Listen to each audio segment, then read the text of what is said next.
Damn, Jay, you smashed this.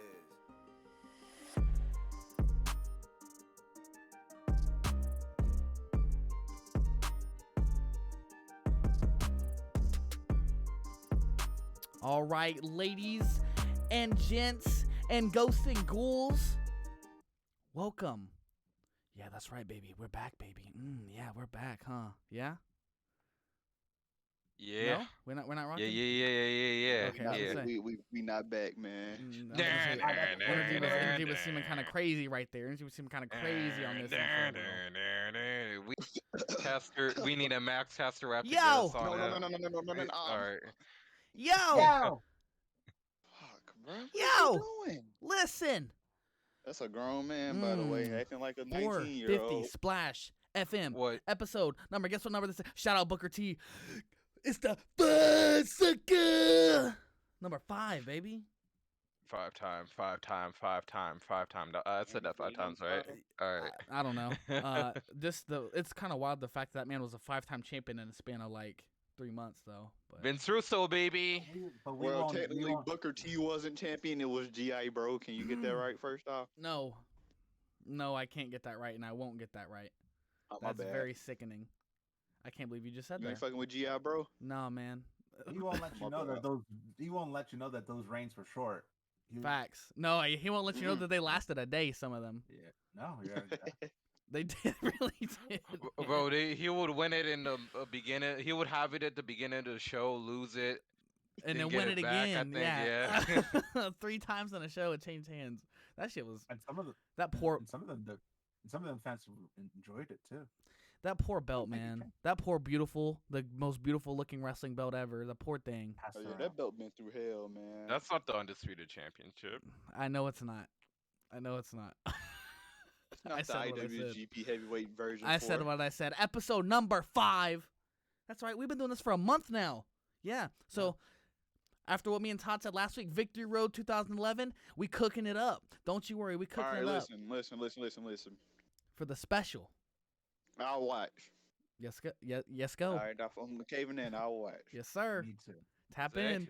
We're going to do a live reaction Yeah. for the whole pay-per-view. It's going to be glorious. It's going to be delicious. I don't know why you're choosing that pay-per-view, but I'm just not gonna judge. I'm not We finna be in hell. People are going to be listening to an hour and a half of silence. We're going to be sitting there bored as shit watching that. Stare at the screen for majority of it. I ain't but gonna be that alive. pay-per-view was atrocious. I'm going to be alive till Jeff Hardy comes stumbling out. I'm gonna be talking through all of it, man. Speaking of Jeff Hardy, CM Punk. I know Todd will make it. I think you're a nerd. Anything May that will see do a will punk make a that motherfucking Superstar. And I'm gonna finish it off like this. Oh my god. Oh man. Anyway, let's get into it. This week, NXT 2.0 that happened on October 19th. We got cooked up for you. We got Crown Jewel, the greatest pay-per-view that I've ever seen in my entire life, cooked up for you. It was. With the greatest Hell in a Cell, but we'll get to it when we get to it. We got Rampage from 10/22, and we got that Saturday Night Dynamite. You know what? I was gonna say something crazy. I'm glad I didn't. We was gonna have to cut this short. We also got a special Bound for Glory review. Oh, brother. Ain't nothing special about it, but that's special. anyway. And then finally, the G1 final. We're gonna get down to that nasty, dirty business. But first, someone here was assigned the task of Superstar of the Week and Match of the Week. And since Jose was sick enough, literally sick enough, I'm never doing this stipulation again, Jose. Sick enough to assign me a specific stipulation, I went ahead and gave 566, who has not picked one yet, and it was his turn. But after this, I don't know who's going to be next. There ain't no telling. A specific stipulation, he has to pick a tag team and a tag team match. So, without... I'm going to get my Birdman hands together. All right, Go ahead, brother. Take it away, G. I almost forgot today. I remembered at like 3 o'clock. I ain't gonna lie. I was like, damn. You remember that we was watching football because Jose said something. Yeah, somebody brought it up. They were like, damn. I was like, damn, I gotta pick somebody. Which one y'all want to hear first, though? It don't matter. Wait. I do have one question. I'm letting you pick. Does what up? does the match and the team are they the same or does Oh, they different. they're different? Oh, this is the first time here on the Are Perfectly they Splash podcast. are they Impact Wrestling's greatest tag team, the Motor Shitty? Motor City Shitty? Kinda- oh, The Motor yeah, Shitty? Oh, Alright, man. All right. Alright, Fumbled man, them you know, back. Keep I it fumbled mad. them back. Don't No, say it, no way You're you not called them starting over Motor now. Shitty. Oh man. No, they're my favorite tag team of all time. and they- alright. Go ahead and do the tag team and do the match, man. All right, man. I picked for the tag team. I picked two brothers. They go by the Steiner brothers. You know, Scott Steiner and Rick Steiner. Ain't much to say about them niggas. It's Scott Steiner and Rick Steiner. Yeah, man. Who don't fuck with Scott Steiner and Rick Steiner? If you nigga? don't fuck with Scott and Rick Steiner, fuck you. Matter of fact, fuck especially you. Scott Steiner. Like, come on, bro. Like, nigga, what isn't much to say, nigga? Two good wrestlers, Hey, man. brothers, Scott, crazy moveset. I can't believe Scott looked how he did in the early '90s, and then he looked how he did in 2000s, bro. It's wild how the transformation was wild in like a Are we 5-year talking stretch. about It was early crazy. 90s Steiner brothers or Oh, that's a or good question. or heel? Oh, what do you 90s? think? No, we're not talking about no TNA Steiner brothers, bro. We talking about early '90s, man. Yeah, okay, with the singlets, Mm-hmm. the Michigan with jackets. the headgear. Yeah, Yep, man. Yep. It just kind of looked weird at the end and towards the 90s when WCW was doing. They were I- attacking briefly. yes. I think. I don't Yeah, think they were good. they were in the Magnificent Seven stable Mm-hmm. with Rick. I think Rick Steiner was actually him and Scott. Scott was world champion. Rick was U.S. champion. So Booker beat them both for Yep. for both belts within a span of 24 hours. By the way, that not even kidding. Damn. Oh, bro, I love that guy, man. I ain't got a bad thing to say. about him. Damn. Without You know, shitty ass I- AC/DC. I think I think he has his DMs open on Twitter. You know, if he might be a good first guest. Might be a good first guest we might have to have. Anyway, Steiners. It's an interesting pick. That's not what I expected from you.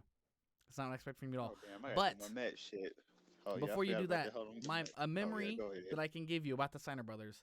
I was at my cousin's house and they had a whole this had to be 2004, 2003, 2004, 2005. They had a whole collection of VHSs and there's random VHSs their parents would have, stuff like that. And in there is this VHS called WrestleMania: The Greatest Matches, which is the greatest matches from WrestleManias. I want to say it's the first 8 or 9. There's matches from within that realm. It's got Hogan and Andre. It has Savage, Steamboat. It has Roddy Piper, Bret Hart, and the Steiners versus the Head Shrinkers. And that was kind of my introduction to the Steiner brothers as a tag team. I knew Scott and Rick.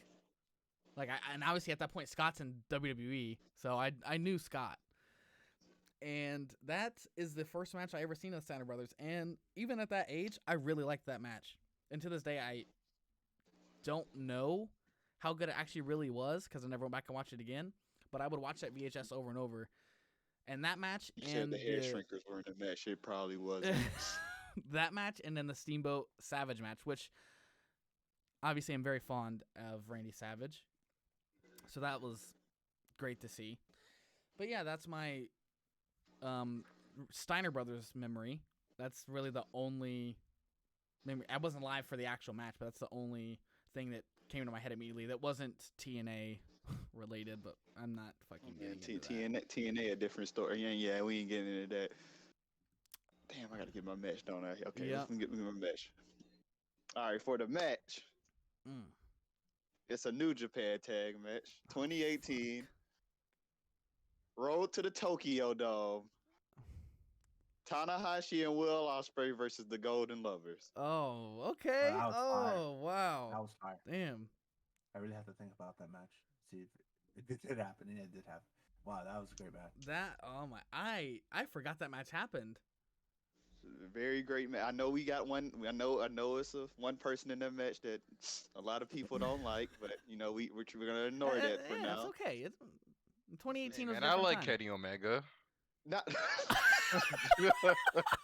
said that. Unreal.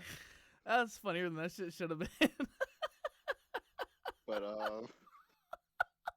it was I think was it the last show before Yes. Wrestle Kingdom 13? Yes. It was the last show, yeah, and it was Kenny of their- Omega, the IWGP champion, and his homeboy, her great friend, His bestie.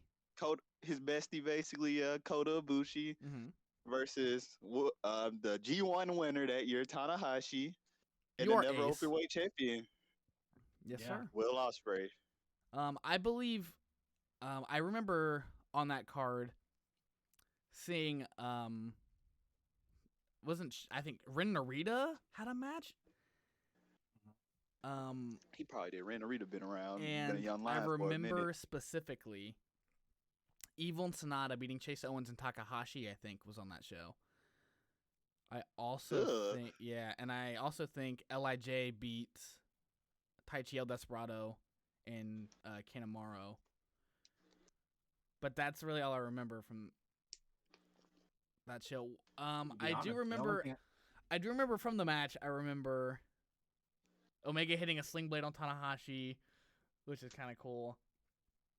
There was like some Spanish flies. There was some wild shit. Yeah, Honestly, there was some wild I shit. think it is that one with the GIF where I think Ibushi turned around Yes, it and, was. Yes. and then Ospreay looked at him. It was just funny. Oh man. But yeah, What was it? Golden Lovers won that match, right? Yeah. Yes, Pretty sure Golden did. Lovers won. I What think what they hit call that. it? A golden trigger? Is that what it's called? Oh, the the Golden The Trigger. golden shower. The Golden Trigger. Yo, that's crazy. You said that. You Hold okay? on. I think. Oh, I thought I honestly thought that was what his name. No, they hit the Honestly, Golden Trigger. They hit the I Golden wouldn't Trigger put it on past them Ospreay, all. right?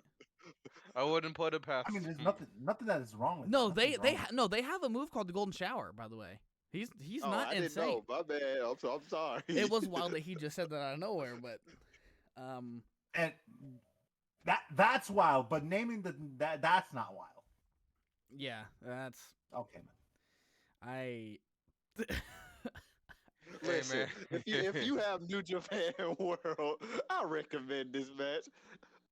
If you like Dave Meltzer gave it a 5-star. So if you go off of that, it's a really And- good match. And That- Kenny Omega, I just looked it up.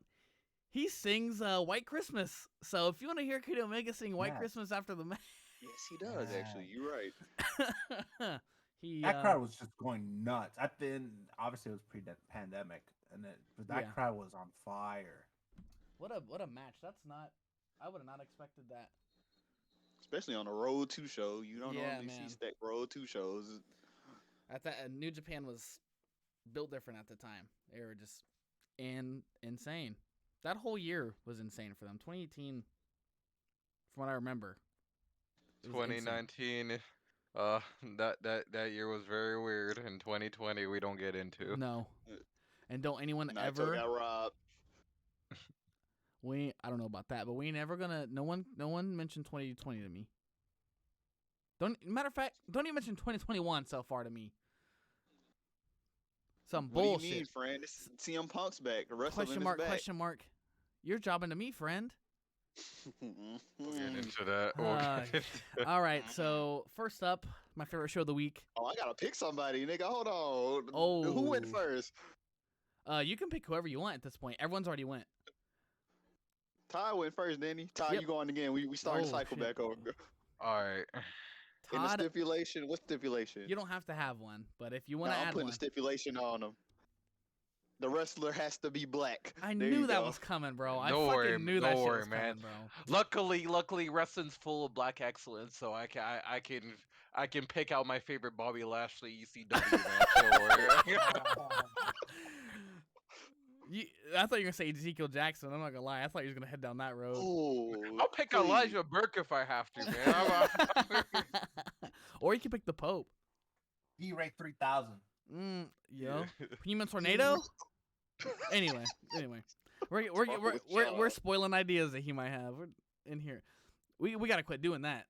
That was a trend that got started with me that we are ending now, Right Man, you made now. yours obvious. I knew what it was. Man, I changed it, bro.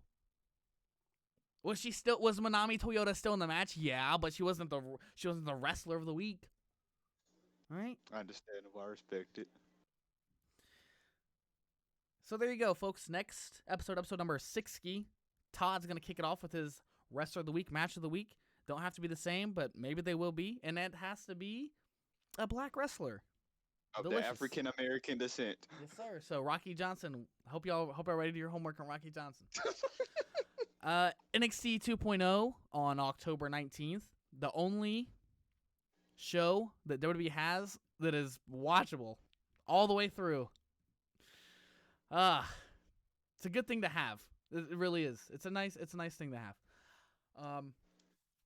Next week's episode, actually, for like the 26th, is Halloween Havoc. So that's exciting. Oh yeah. Halloween Havoc coming up. We'll be covering that next episode. But first, to kick this show off, the show opens with the new North American champion, Carmelo Hayes, with Trick Williams with him. You know, Hayes is talking about he's only been here for a couple months. He made a breeze through the breakout tournament. That's not a pun to Tyler or nothing. And he calls himself the final boss. He said, I proved I'm the final boss. Kind of clean. Spent the last 2 months patiently waiting for his opportunity because winning that tournament guarantees you a title match whenever you want for any title. Obviously, if you watched the last episode, you watched NXT last week, he cashes it in on Swerve. Almost caught him Shane Strickland again. On Swerve. And like right after his phenomenal match with Santos Escobar. Hayes says that when he shoots, he don't miss, which was a funny thing. The crowd starts chanting, "He don't miss, he don't miss." It was very vintage NXT. First time like that to catch on. Hayes also came out with some wild shit and said he was the leader of the new school, and he has the A championship in WWE, and everyone else has got to deal with that. It was actually a really good promo from Carmelo Hayes. I didn't know much about him until the breakout tournament. That's when I kind of got familiar with him, but it was still a really good promo, and I like Trick Williams with them. But unfortunately, out comes the greatest NXT wrestler that has ever lived. He literally wants to be Shawn Michaels. He literally idolizes him. Oh my God, I love Shawn Michaels so much. Johnny Wrestling. Johnny Gargano comes on out. He gets a welcome back chant. He says he lost his way. With Austin Theory on Raw, Candice LeRae home pregnant. I didn't know that. And Indy Hartwell got married. Gargano says Hayes might not miss, but there's a first time for everything, which is kind of a nice line. He challenges Hayes for the belt. Trick tells Gargano he should be worrying about daughter, referencing to Indy Hartwell. That was kind of weird. Saying that Indy Hartwell's been in his DMs all week. Gargano starts laughing with them saying his son-in-law is right behind him. And Dexter Lumis is literally right behind him. And he beats up Trick, and then Trick and Hayes manage to get away. So that was a good opening segment that they had. We said this in our inaugural episode. Dexter Lumis is that guy. He's that fucking guy. Are we seeing Johnny Gargano back to being a face? Are we gonna get Rebel Heart back? Please get Rebel back. If you're gonna make him a face, you better give him Rebel Heart. It's Rebel Heart. This Rebel Heart. I need that Speaking back. of the end, some flagrant happened. Oh, you know what? No. You can get into it, man. I know what you're talking about, man. The Sami Zayn one. This changed Sami Zayn's theme, and I'm very upset. We'll get into that when we get into it, bro. Don't worry about it. Fucking Sammy. Fuck you, Sammy, all right? For doing that. How dare you? No, man. The annoying part about it is that this man, it goes like, whoa, and then they do like the whole like, duh, and then they go into like some generic ass theme, bro. Of course it does, because WWE, we know wrestling themes in general nowadays are all fucking just, they all suck, man. They do. Yes, man. Wrestling themes, it doesn't matter what company it is. There's a couple good ones. There's a couple classic ones because they haven't been changed. And then there's just everything else. Where's Jim Johnson? You know, where's the next Jim Johnson? I mean, not where is Jim Johnson? I'm sure he's at home living lavishly, we need happy. something, bruh. Yeah, we need a change. Anyway, but we'll get in that when we get up in it. Odyssey Jones beats Andre Chase. That was our first match there. So proves that Chase South University, Jones. yeah, proves Chase University ain't shit. When Odyssey's up in the town, you feel me? After the match was a segment with Diamond Mine, as Malcolm Bivens talks about how people on the roster always want title shots without earning them. While week after week, the Creed brothers have earned them. He says, seeing how NXT looks, it looks like they're just gonna take what they want. He says a valid point. People just be kind of coming out saying, "Yeah, I'm getting a title shot," and it's just kind of happening. You're not I mean, wrong. they be asking for it, and Yeah. the champion says like, "Oh, lol, okay." So when it's a baby face, I don't turn down a challenge, idiot. I'm a fighting champion, fucking Goku. Look at your powers. This is gonna be fun. All right, man. This is gonna be a tough one. Like, oh man, move around. Anyway, which follows up into our next matchup, the Imperium, which is Marcel Barthel and Fabian Eichner. They beat the Creed brothers, actually, after Bivens talked all that shit. With the help of Kushida and Jiro, who attack Diamond Mine at ringside. Then after the match, where is Walter? that man in NXT UK chilling, I guess. I don't know. Or he's in progress. I don't know where that man's at. There ain't no telling, but this group needs him. They need him desperately. After the match, they continue to fight after running out to beat up the Diamond Mine. Jiro and Kushida continue to fight while Imperium are in the ring posing. And while they're posing, the NXT Tag Champions MSK attack Imperium from behind. MSK stands tall as they are yelling at Imperium for them to try to take their tag titles to Halloween Havoc. I know what you're going to talk about. Let's go. Let's get into it. Hey. People out here, MSK and do nothing to nobody. Hey, man, they being very. Hey, bro.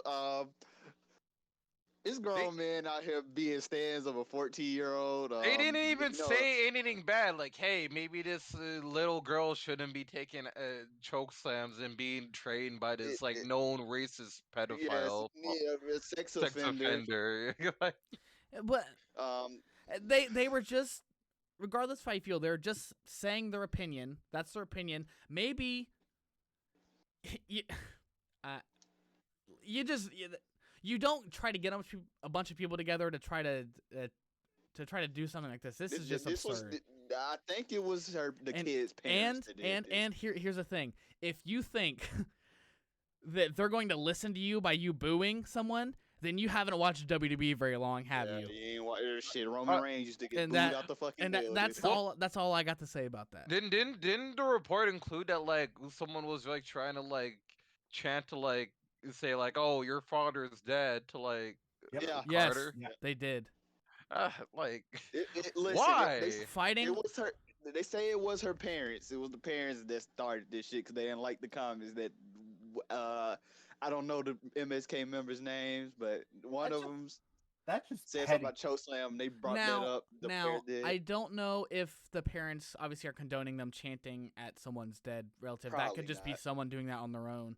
But allegedly getting a group of people together to hate on this group because of one man's opinion. You fighting fire with fire. It's nobody wins. Nobody wins. No one's winning doing that. And it's the wrestling business, and any business you get into, there's gonna be some type of criticism. There's going to be something along the line. Someone is going to voice their opinion about any decision you're making or what you're doing or what you're allowing someone else to do. So just imagine if that's how they're reacting to that, if she has her first match or she makes it to, one of the big companies and maybe she has like a bad match or people just don't like something about her. Imagine how people are going to voice that. So if you're upset about that, you're in for it. Because a lot of people on social media, specifically Twitter, do not care what they say behind their keyboards. I wonder if they're gonna feel entitled to like, oh, you featured our daughter in the NXT product, so like you should give her an opportunity at the performance center. I wonder if they'll like ever go on that route. Maybe. I hope. I hope not. But at the end of the day, they don't owe them that. I mean, last thing I'm gonna say about this, but listen, man, You grown ass man, you need to stop staring at a 14-year-old child. Anyways, you niggas are very weird. She's 14. I mean, Y'all shouldn't be acting like this over a choke slam. honestly, I mean, I have nothing against her. I like. Oh, I ain't got no problem with the kid. It's not the kid. It's these grown ass men. It's weird, bro. It's a 14-year-old. Why are y'all acting like this? This is why nobody fucks with wrestling. You niggas are weird. I like that she does her media stuff. I think Yeah. that's cool. So there's like obviously there's no ill will there, but that's we're just gonna move on. That's we just had to get that off our chest. MSK. Fucking guy hanging around rapists. I'm heated about it because MSK is very talented. Yes. They're very talented. They're tag very good. team. And like I said, if you think booing them, you think WWE's gonna listen to that, you're out of your mind. You went for a long one, yep. We get a segment here from Kyle O'Reilly and Von Wagner. O'Reilly is waiting for Wagner on his bike with his helmet on. When Von pulls up with the truck, Kyle asks Von where his bike is. He replies, "What we're doing today, they won't be needing bikes." They walk into the woods and do heavy lifting workouts with a tree branch. They work out till the sun goes down. While they are sitting in front of like a fire drinking beers, O'Reilly tells Wagner that they could do a lot of damage together. Vaughn agrees and tells O'Reilly, "Let's kick some ass." So that was kind of like a funny. I don't even know what to make of it, but it was very, just a formation of a team, kind of like the American Alpha segments. Okay. So maybe that'll be an interesting team. They're two very different wrestlers. I think Kyle O'Reilly, don't know how much experience Mr. Wagner has, but Kyle O'Reilly could, I think he could help him out really well. I just want to know why Von Wagner looks like Bucky from Marvel. What? He looks like the Geico caveman. Oh, Like my the guy God. got paid. Oh, He man. really does. We go backstage to Joe Gacy, who's talking to somebody we don't see. Joe Gacy, you never know what this dude's going to do every week. Gacy says last week's match with Ciampa was a setback. Says the ring might not be such a safe space, but the mission remains the same. Gacy says that there's no need for violence or for anyone to get triggered. The use of these words. Gacy says he speaks. It had so much potential, man, but all he's just doing now is just like It's like on the nose. It's like on the nose. Snowflake. Sound like Dan Lambert light. Yeah. Dan Lambert light. He says he speaks for the disenfranchised and will speak for everyone as a coalition. All right, We CM Punk. We see the person that Gacy is talking to is fucking Harland. Oh. Yeah, Gacy tells Harlan to take his hand and calls him his little snowflake. Harlan glares at Gacy and then walks away with him. Interesting duo that this two could be. Last week he annihilated Ciampa with his titties, and this week he's holding hands with Joe Gacy. Hey, whatever, man. Whatever works and gets them in matches, I'm for it. I guess. Olive Garden, Kevin Owens. And after that, we go back to the ring, where Legado del Fantasma is standing. Santos says that Carmelo Hayes is a quote lucky son of a bitch for winning the NXT North American title. Yes. It's like AEW saying shit. WWE's word is bitch. Their word is bitch. Or if it's 2000, WWF 2000, it's Triple H saying, "You're nothing but a great big pussy," to Stone Cold. They've used that word very rarely over the years, but my God, when they have, it has been absolutely wild. Undeniably wild. But he says that Carmelo is a lucky SOB for winning the North American title last week. Santos says that he and Lady Luck will find Carmelo Hayes in the future. And he gave the mic to Electrica Lopez to set the record straight with Legado del Fantasma. As Lopez is about to speak, she gets interrupted by her opponent tonight, Cora Jade. She comes out on this tiny little skateboard, like before Electra even starts her promo. Skater girl, see you later, girl. She was a skater girl. And then Cora Jade rolls up and beats Electra Lopez, actually. So a little flash pin underdog win there. Oh, another one for her. She be Yeah, she Frankie Monet. What is her name? rolling up. Yeah, Frankie You Monet. get right there too. Rolling up people left and right, looking like me and SmackDown Shut Your Mouth or No Oh, Mercy. God. That's what I was doing. No Mercy. Oh, That's how I got. God. I got by No Mercy until you had to fight the APA in a 2-on-1, and that was too much for me as a child. I couldn't do that. I still to this She day probably haven't even couldn't tried to do go it back and do nowadays. that. I don't even want. cheesy wanna ass try it. game. I know Johnny tried it from New Legacy, and I think that man was wrestling them for like an hour before he actually even. That's stupid, not, bro. that's nothing I want to be a part of. Then we get a quick backstage segment with Mackenzie Mitchell. She's with our favorite duo. Can they coexist? Tommaso Ciampa and Braun Breaker. Sorry, I gotta pronounce the bro? X. Just call him Braun. Just call him Braun Breaker. Please don't do that again. Who talk about their tag match tonight against the Grizzled I feel Young like there's Vets. some racial undertones with that. No, man, chill out. Who spells Breaker with 2 K's like that? That's sickening. I don't know, man. With Rex Steiner, no. But they're talking about their match with the Grizzled Young Veterans. Pretty good team, they are. Mitchell asked if they'll be on the same page tonight, which obviously any interviewer would ask, which Breaker says Ciampa should watch his own back. Holler if you hear me. Ciampa brings up how Breaker is supposed to have his back until Halloween Havoc, and then he walks away, holding the belt as only, or holding Goldie as only Ciampa. Yeah, there you go. Call it Goldie. Yes, sir. Shout out Goldie. Nice looking belt. Yes. Speaking of nice belts. There's a nice belt. I like the NXT title. Yeah, I like it better than that old It's one. better. Oh, The boy. better. I was just gonna Boy, say that. howdy. In and the, oh man. I never realized how bad the old NXT title was until they upgraded to the new one. The shit said NXT on it with thin lines. Oh man. Oh my. Oh. Then we got an NXT Women's Tag Team Championship appearance from the champs.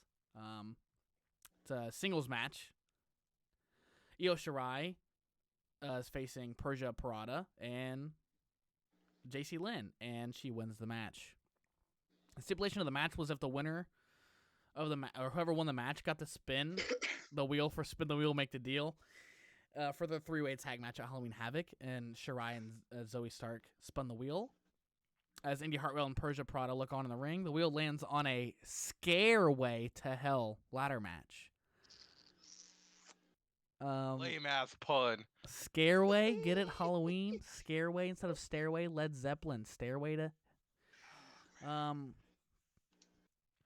Stairway to Heaven, I think it is too. Anyway, but yeah, so the triple threat tag team ladder match at Halloween Havoc.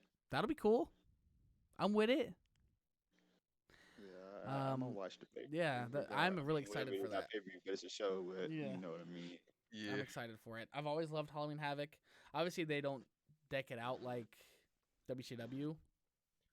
I wish they I'm would. I wish not. they had an inflatable pumpkin or the one Who year where knows? they had Maybe the they'll guy. bring it back. Maybe this Yeah. is what NXT 2.0 is about. Bringing Yes, back like please. the sets like that. They brought back the vignettes and stuff. And then Yeah, the tombstone with everyone's name. That was cool when they did that. So bring Do that it shit all like back. what they do that shit for when they did that in your house pay-per-view. Yes, I loved that. I loved that. That was Yeah, great. that- I'm really excited for Halloween Havoc, man. I can't lie. I think it's gonna be a barn burner. Boom boom. Some Braun Breaker on the card. I'm tuned in. Sir, I'm you plugged already in, know. brother. Big Papa Pump as your hookup. I've loved how he became like a draw for everyone. Like Yes. literally everyone. Like he's actually over. Like like I guess changing his name to Braun Breaker doesn't really matter, right? You want him to be his own guy. You don't want him to have the pressure of the Steiner name. Well, he's Braun Breaker, and eventually he'll just be Braun. Probably. I'm yeah. sure.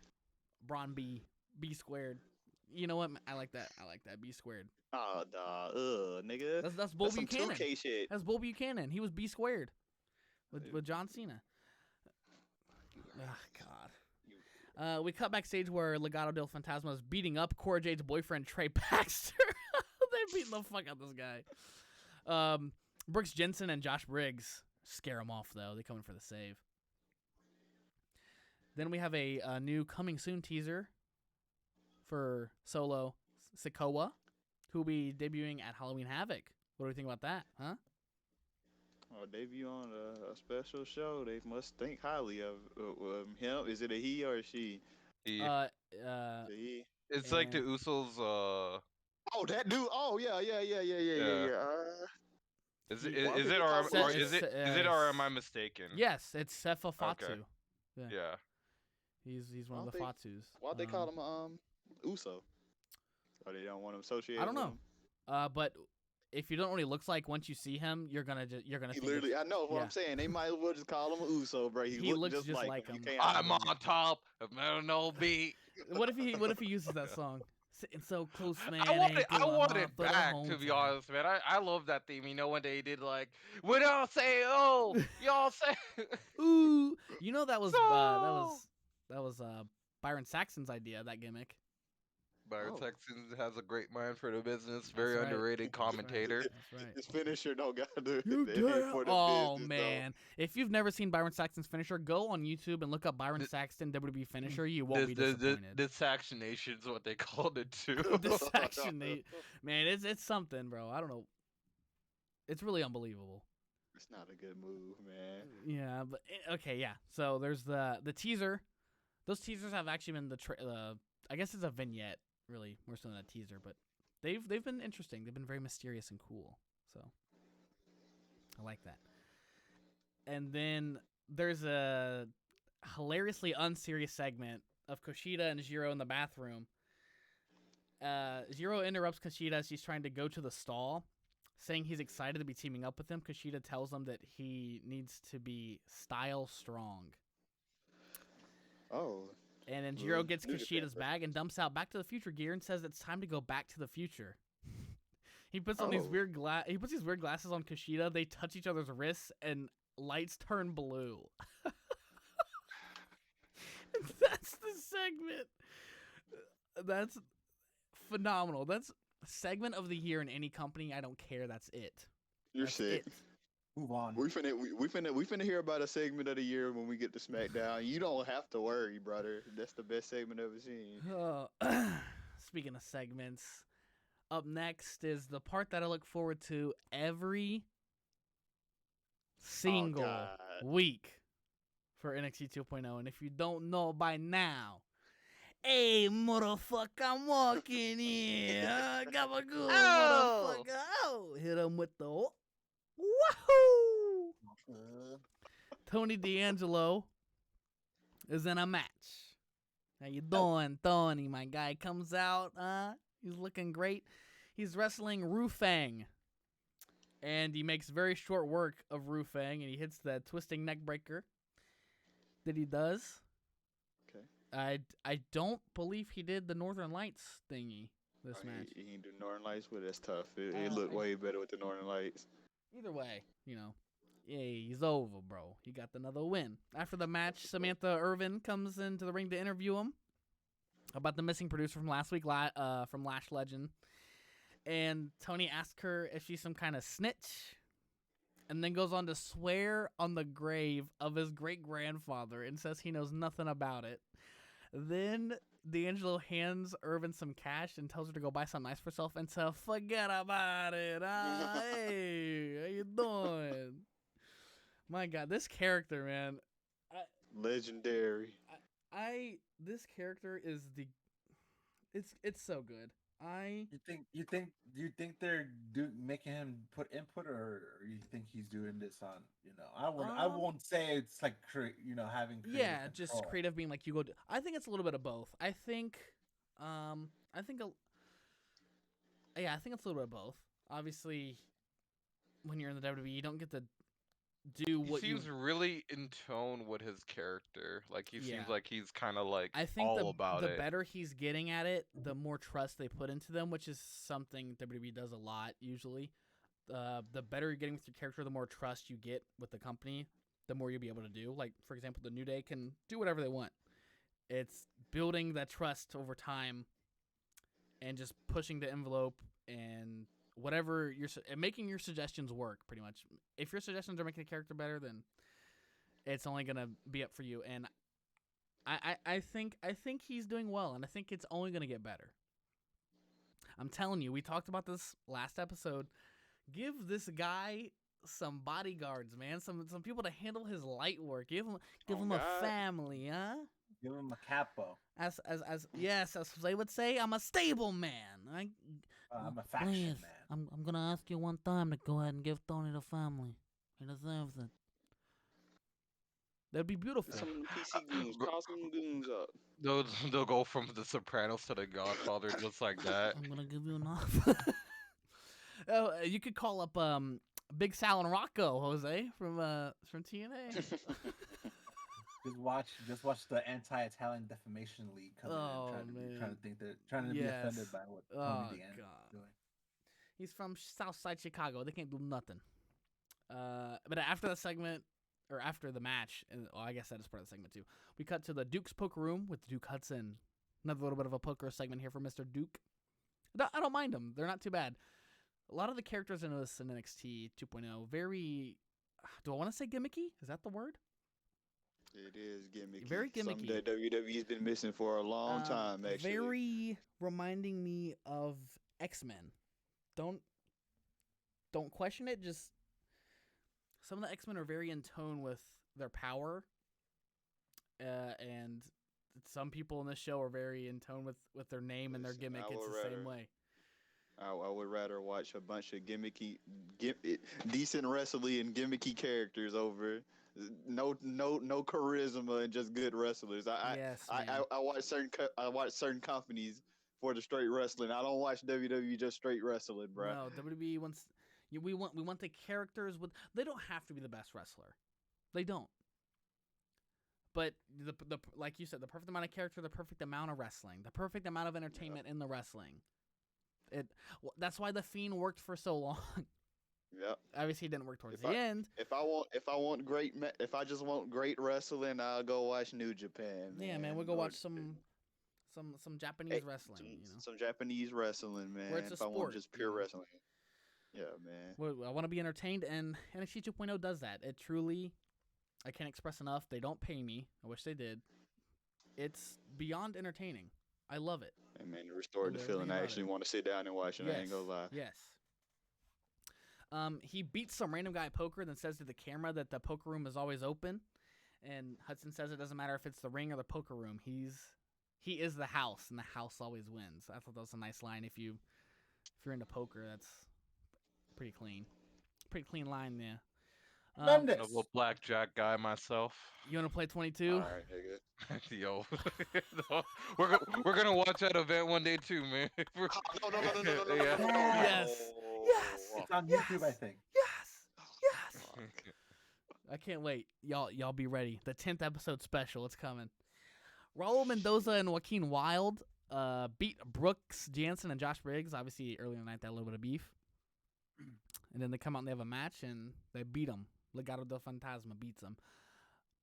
And then we're supposed to have another match coming up next year, but right before the match between LA Knight and Grayson Waller, where the winner gets the host Halloween Havoc. Dumb stipulation. We get another dark segment about a mysterious superstar who will be at Halloween Havoc. The big dog, Dakota Kai. We'll be waiting for you. Don't worry. We'll be waiting for you. Why did she get? I don't know. I don't know if it is Dakota. Me and Todd. It probably is. Me and Todd are just assuming. I assume. We also get a segment backstage where Carmelo Hayes yet again is on my screen. I'm not mad about it. My black brother.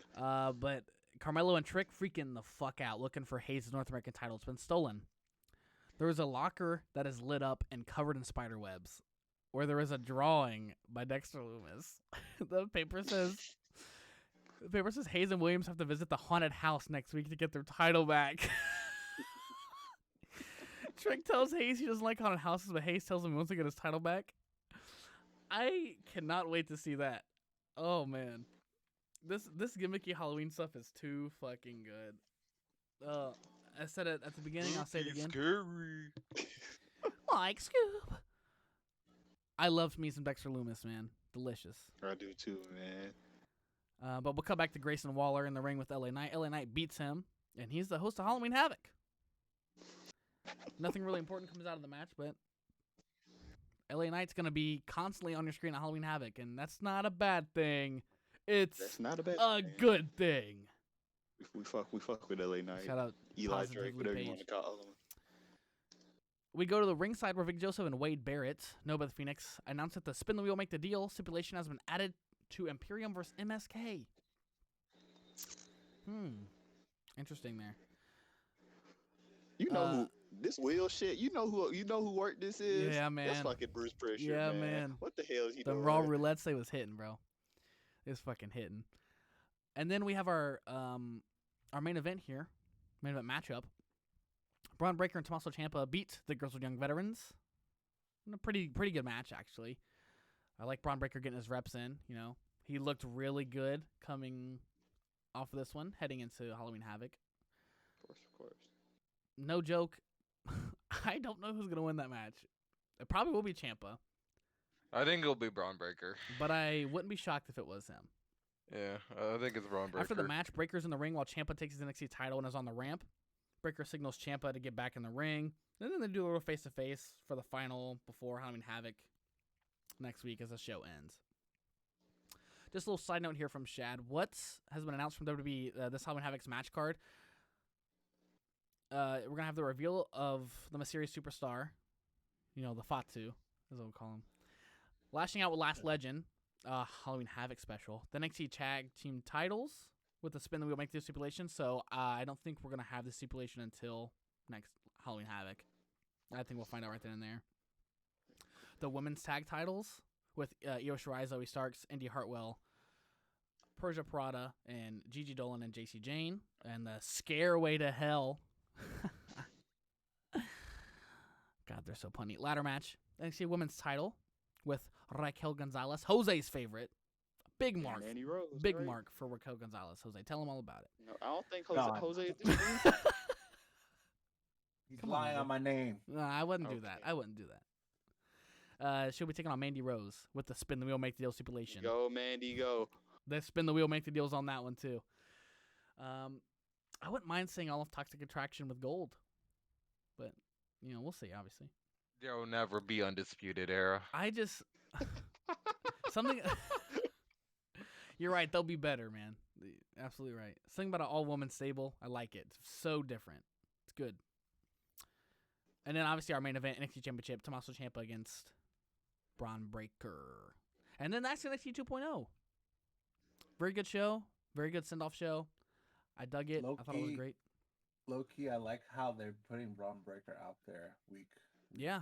week at a week by week basis. They're slowly, if they don't already have trust in him, they're gaining it weekly. His That's matches why. aren't bad. That's why I believe that he's probably gonna win the title. They're And I wouldn't they're be building mad. it around him. I wouldn't be mad. I Yeah. want to hear that. That's last one, Hennessy Braun Breaker. You know. And that's what I'm trying to see. The face of NXT 2.0. Well, up next we have Crown Jewel. The results for Crown Jewel here in Saudi Arabia. The Mohammed Abdul Arena. Todd before the show for no reason, just saying a name. It was beautiful. Yeah, I don't know why you said that. I mean, it was off one. There's a kickoff show for Crown Jewel, of course.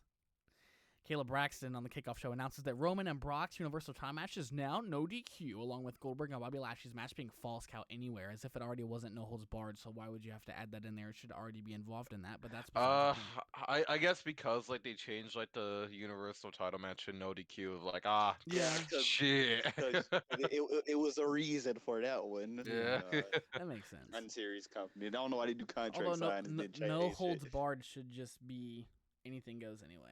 But see, when I was a kid, I always thought that no holds barred was like a normal match, except that like rope break was just not a thing. When you say the name No Holds Barred, you know what comes to my head? Yeah. Vince and McMahon like- with a black lead pipe beating people. I don't Yeah. know why. He's never done that. He's But, never like done I that. feel like you can rework no holds barred to be like where it's like it says no holds are barred, like you're allowed to use the dirty shit, but like there still are disqualifications if you use weapons and shit. Or like if they grab the rope, there's no 5 count. There's no holds Yeah. barred. Yeah, like that's tough, brother. Tap it. Yeah, get I feel like they can rework it, but it's just basically a no DQ Yeah, match. there's like 9 different no DQ fancy names now for those. The no holds bar is a falls count anywhere now too. Don't Yep. forget that part.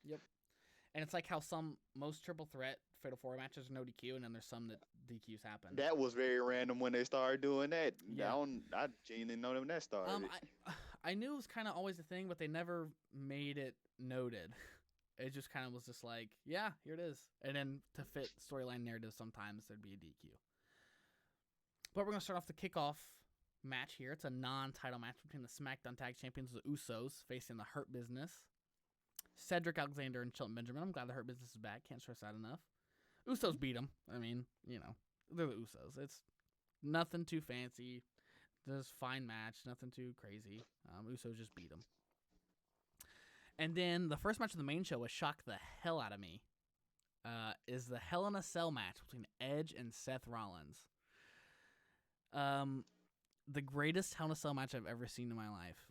And what takes away from that, what makes it not that, the Hell in a Cell is still red.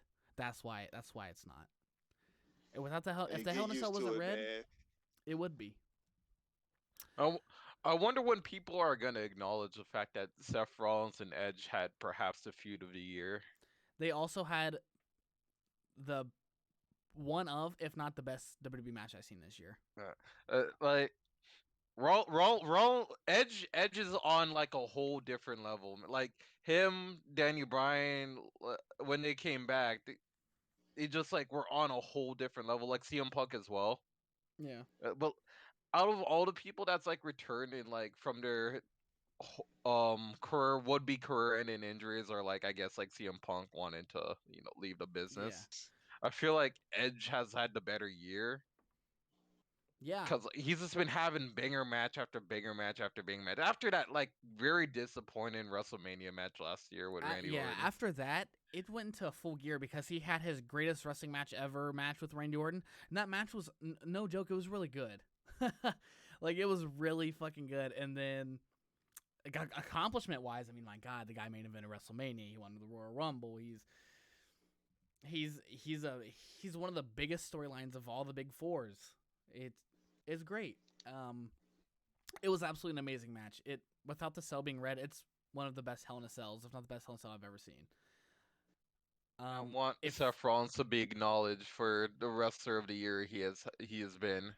He has been very good. Getting no wrestler of the year, man. You know what, Todd? I'll vote for him. Todd, he's not getting Todd, at the end of the year, it's in 2 months. We'll have our own. We'll host our own annual awards.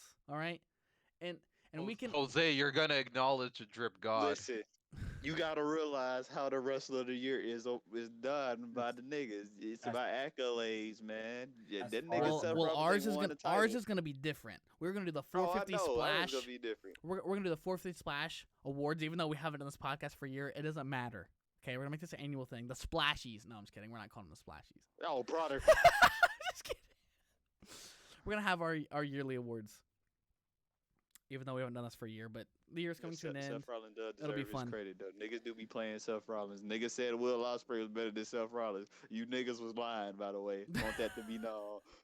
That was rude. Niggas told whole face fucking lie on the internet. You niggas just be lying. But to get back to the match here, I believe it is the end of the feud as well. But Edge uses Rollins' curb stomp into steel chairs to win the match. Very, very good ending. It was an amazing match. I ain't even the biggest Seth Rollins fan. That nigga can wrestle. I'm not gonna lie. He's my least favorite out of the Shield. That nigga can wrestle though. Yeah, and I think, like Todd said, Edge being in there with someone who at least gets it. Like, you may not think the highest of Seth Rollins. He might be the best wrestler in the world to you, but for most of his matches, he kind of gets it, like, in terms of, like, the storyline and selling certain things. Like, his match with Triple H, was it the best match? No, but for months, we believed when Smojo attacked him and he hurt his knee and might miss Mania, everyone fucking believed that.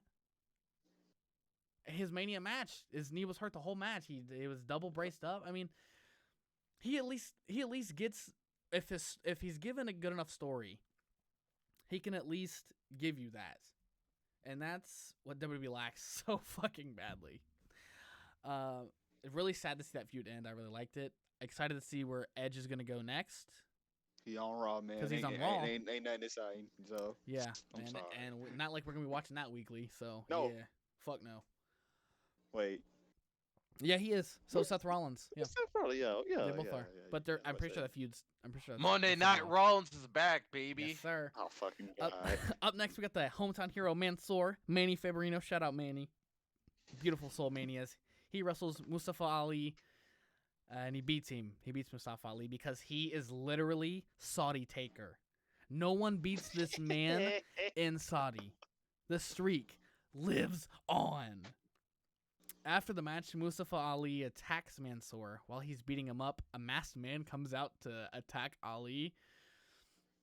And it turns out the masked man is Tarek I don't know how to pronounce his last name.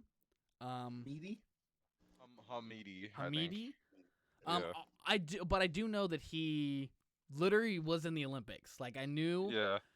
Even before this. Silver. Yes. He got disqualified in the finals because he Yes. actually KO'd his opponent. Yes. Yeah. Yes, I knew that about him. And forgive me for not being able to pronounce his name correctly. He kicks Ali in the head and knocks him out. It was really cool. It was insane. I got a really loud pop also. Which is always good. Next match, RK Bro facing AJ and Omos. RK Bro retains their tag Freaking titles because Matt Riddle came out on a camel. yeah. I was going to say RKO retains because Matt Riddle came out on a effing camel. That Randy Orton's face when he came out, absolutely priceless. That face sure his ass, Oh, by the way. man. I don't know Don't if we you discussed ever?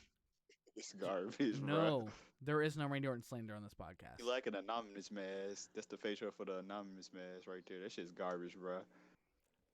He does whatever he wants, right? Nah, shit, he really do at this point. And then up next we crown the inaugural Queen's Crown. Selena Vega beats Doudrop. What about that? Selena Vega, huh? Turning it around. For all you people that were talking shit about Selena Vega not winning, then she's won something. Now Yeah. you niggas can stop complaining. Yeah, quit complaining. I got a small rant to make here. Go ahead, bro. The theme of today's episode has been complaining about wrestling fans being shitty. Yep. I'm gonna continue it. Go for it. Listen, well, she was happy about winning it, man, and all I see on Twitter is like, oh, LOL. Yep, I know what you're talking about. WWE gave her a victory with the government that killed her father. Like, Yep. I seen that too. I'm like, what are you niggas talking about? why would man? you bring that up, man? Forgot about Like, that. I'm glad you said something. Fucking weirdos. I don't.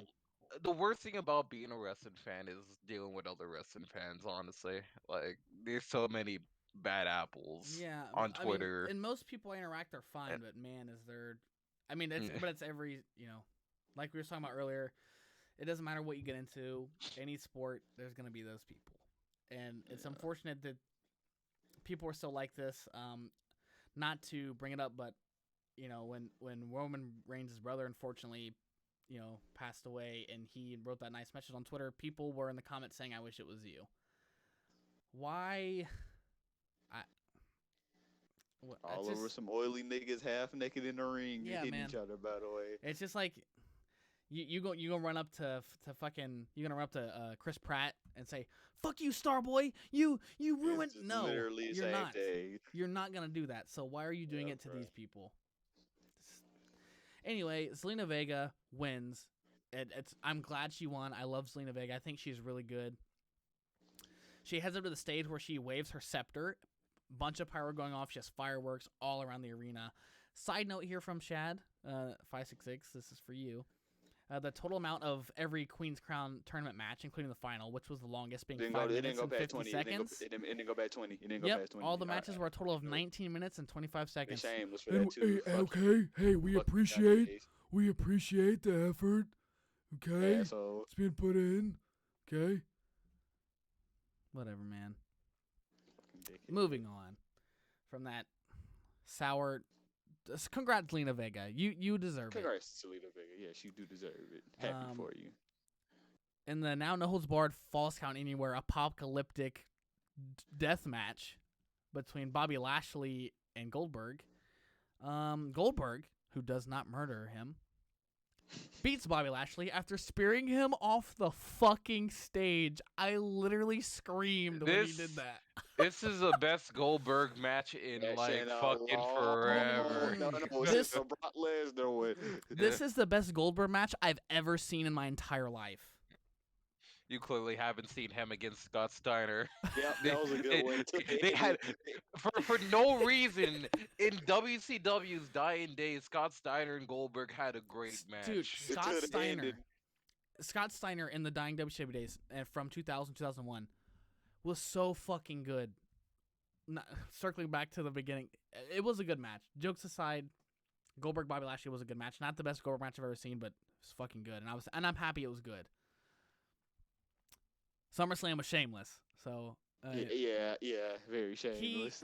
honestly, he was very giving to Bobby still, even though he won the match. So I give that to Goldberg. Most guys want to go out there, they want to get their shit in, they want to be over. Goldberg still made Bobby. They had that crazy spot. Still made Bobby look strong. Love Bobby. So it was fun. I feel like that's the end of the feud. I don't know how you cap that off. Maybe they do something on Survivor Series. I don't know. Goldberg finishes the job and kills him for good. Yeah, Goldberg literally fucking stabs him 30 times at the Raw Monday. His son is kidnapped. He gonna bring that Brian Pillman, that gun His in son, the building. He gonna his shoot him. literal actual son, by the way, that is literally his son. And if you don't That believe is that, not his son, bro. Please, That's what his is wrong other with one. you? he doesn't. Hey, man. Okay, I can't say he doesn't have another one, but that's 2016 to now is a very long time, Oh, Jose. it's 5 years, Bro. especially for a kid. He was like 13, he was like 12. I'm telling you, go look at yourself at the start of middle school, then look at yourself freshman year. I look the same. No, you did. You look different, bro. Somehow you were Bro, I can taller, probably probably. find you- That's a I can different go more find you. defined. I can find you my eighth grade yearbook right now, and then give you my senior yearbook, in and I eighth will grade, be different. my person. my haircut was in. I had the Taka Michinoku haircut in eighth grade. I was in shambles, brother. Shit's crazy, I was bro. literally growing facial hair in my senior year, bro. It's a big difference. Like 5 years is a difference for a I kid. literally was ugly as shit from middle school to high Okay, school. man, what's wrong with you? Anyway, You guys, but I was always good looking. But must be nice. let's keep it Must pushing. be nice, man. Anyway, we crown a new king of the ring. It's like Xavier Woods beats fucking Finn Balor. Oh my god, that was such a good match. I'm so happy for good match. Xavier. I cannot believe it actually fucking That's happened. the one thing Xavier Woods wanted, man. All I Be wanted king from of the this- ring. Oh, that's all I wanted from this show. Yeah, that's all anyone should have wanted. And after the match, Woods walks up to his throne, celebrating how he is now King Xavier. He sits on the throne with his crown as he is announced as King Xavier. He waves his scepter, power goes off, just like Selena Vega. And I'm really excited to see what he does with the King of the Ring. It's gonna be awesome. Can't wait. I hope he has his own ceremony. Fantastic. Yep. I'm happy for him. Made me happy, made me smile. Nice. And then right after that, we get right into the WWE Championship match. Can they coexist? Not today. No, Big E hits the big ending to retain the title against Drew McIntyre, beats him clean. Big Very meaty physical man match. slapping big meat. Yep. Big meaty man slapping. Very physical match right there. I was very entertained. Yes, sir. during it. Yes, sir. I believe that's his second offense, right? First one against Bobby in the Is it? cage, I right? think- Yeah, Yeah. Yeah, you're right, actually. Yep. I have a feeling that it's gonna be a great reign. I hope so. I think it will be too. I think it'll be better than Kofi's. No offense, Todd. Kofi's was the heels book strong, so that's all I can ask for. Until the end, but To it's Brock, okay. you It's know, okay. yes. It's Brock. I'll keep- It's yeah, Brock. Sorry, it's fine. Yeah, it's Brock. Up next, we have the triple threat match for the SmackDown Women's Championship as Becky Lynch retains her title after beating Sasha Banks and Bianca Belair after rolling up Banks while grabbing the rope. You sly dog, Becky. Hey, shout out a Bianca Belair star. I'm on my own against the wall. That spot where she held Yeah, I was gonna get into that. she held up, was it Becky? No, it was Sasha Banks. She held up one arm. Yes. Red. Yep. A lot of you don't see that shit. Not Nah, man. many people can't do that. How old is Belair?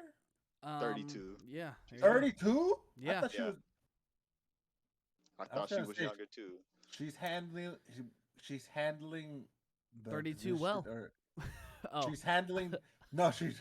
she's handling where she's at her career. She's handling especially with having with Becky and Yes. Sasha now in the mix, and now Charlotte. She's getting up there. Becky She's and getting Charlotte. up there with those names. You mean Charlotte Flair Hogan? No, we'll get into that. We'll get into that. Please. Pump the brakes. It's not scheduled on here, but I was gonna get into it right after this next match. I was gonna do an audible. Yeah, she is though. Her match with Sasha at Mania was so fucking. It was good. It was good. Yeah. She did the spot there where she presses her and walking up the stairs. Literally, what the fuck? That's the world. I just know she be slapping Montez Ford around, bro. I just know she be throwing his ass around like a pinball when he makes her sure mad. was me.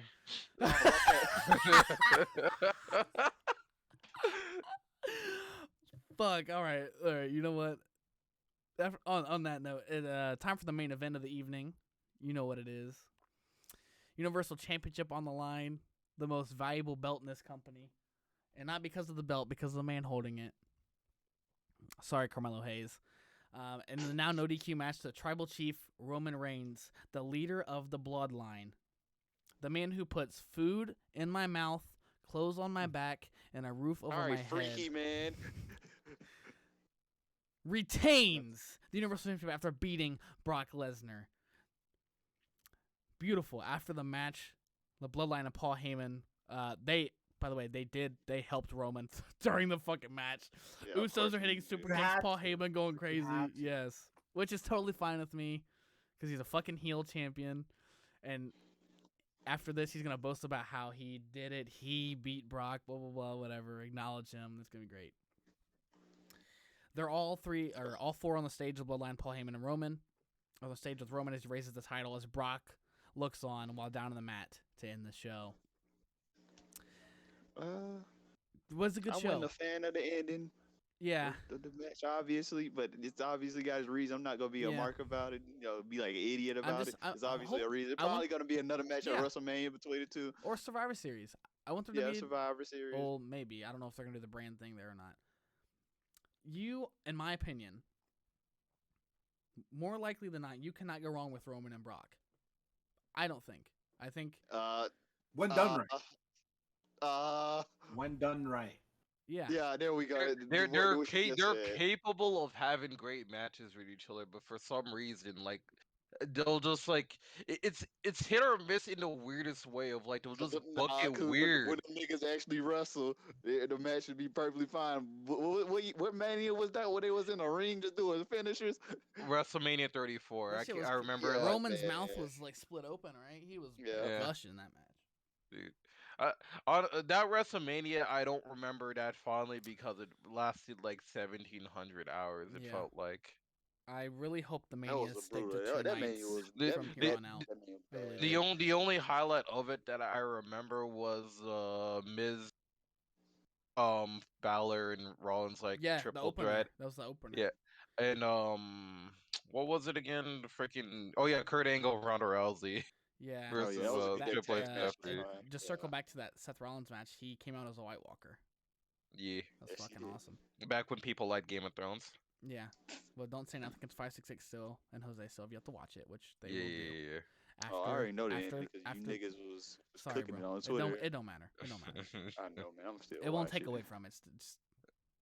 It won't take away from the first 5 seasons of it. Okay. But yeah, when done right, it's great. Roman's best feud rival. Roman's top rival, I think. To me, that's just my opinion. Okay, so careful with opinions. All right. I would say AJ Styles personally. That's fine. AJ Styles too. That's fine. I can't even hate it. But just want to real quick get into Charlotte. That doesn't work for me, brother Flair. I think, man, she's just trying to force her way out, bro. That's what she's trying to do. Look. Hey, man, Rick ain't never did this. Rick ain't never did this, bro. This shit is top tier comedy. This shit one of the funniest things I've seen ever happen in wrestling. Shameless. That's all I wanted to say. I just wanted a quick. She had a point. She got a good point. The title swapping is dumb. No, this because stupid. It's very retarded. Why do you have dumb, brand specific belts? Yeah. Like I said, just rename the women's titles, man. But see, I'm surprised that people are talking about it now because they did it last year with like the Street Profits and the New Day. But there was no problem with it though. Yeah. They didn't cry or nothing about it. They just swapped belts, said good luck. That's it. Yeah. But well, I had a feeling somebody was gonna eventually not like it and the get on belts are TV and act the confusing fool. because when you go look at the title histories for the belts, it's fucking confusing. Yes, 'Cause dude. Listen, if you got I just think if you got the Raw Women's SmackDown Raw Women's title, you should be drafted to Raw so you don't have to do this. It's stupid. Or Just Or- look at the lineage too, because Yeah. then let's say Sasha's the champion, and then you give it to Charlotte. Charlotte really didn't beat Sasha for No. it. It's not. It doesn't count as a title change. here's an easy fix. It's so simple. You have one on one brand, one on the other. Okay. One of them you call the WWE Women's Championship. One of them you call the WWE World Women's Championship. yeah, kind of like how they had it back in With the the day. tag of, titles, with the tag titles, you Why had the aren't the tag WWE titles- tag team titles why and you aren't had the they like World that Tag Team now? titles. it's not that hard. Your fans are not that stupid. I mean, but that ended up screwing up with the lineage of that because like they ended up like It having did. when they combined it, like it was under the WWE Tag Team Yes, if Championship you Let's go- lose lineage. the Yeah. title. Just lose the title before the draft to your second best. That too. Whoever, yeah, or think- just like their lineage. If you Wikipedia the Raw tag titles lineage, you're gonna get so fucking confused. It's awful. It's kind of wild though that like now the reports are just coming in of like Charlotte's just basically become 2000 like 90s Hulk Hogan. I saw a report today. Don't know if it's true or not. I just saw the headline that no one right now wants to work with Charlotte. Like after that, people are like, Man, I wouldn't too. When was the last time that she put somebody over, man? Rhea Ripley in the gutters because of her. it's wild, man. And I'm you know, not saying she's like she's getting to that Tessa Blanchard territory. I'm not saying She she's like she's literally won every fucking thing. I just don't know what else do you do. here's the with thing. her? Here's She's the thing. won Here's the everything. thing. Here's the thing.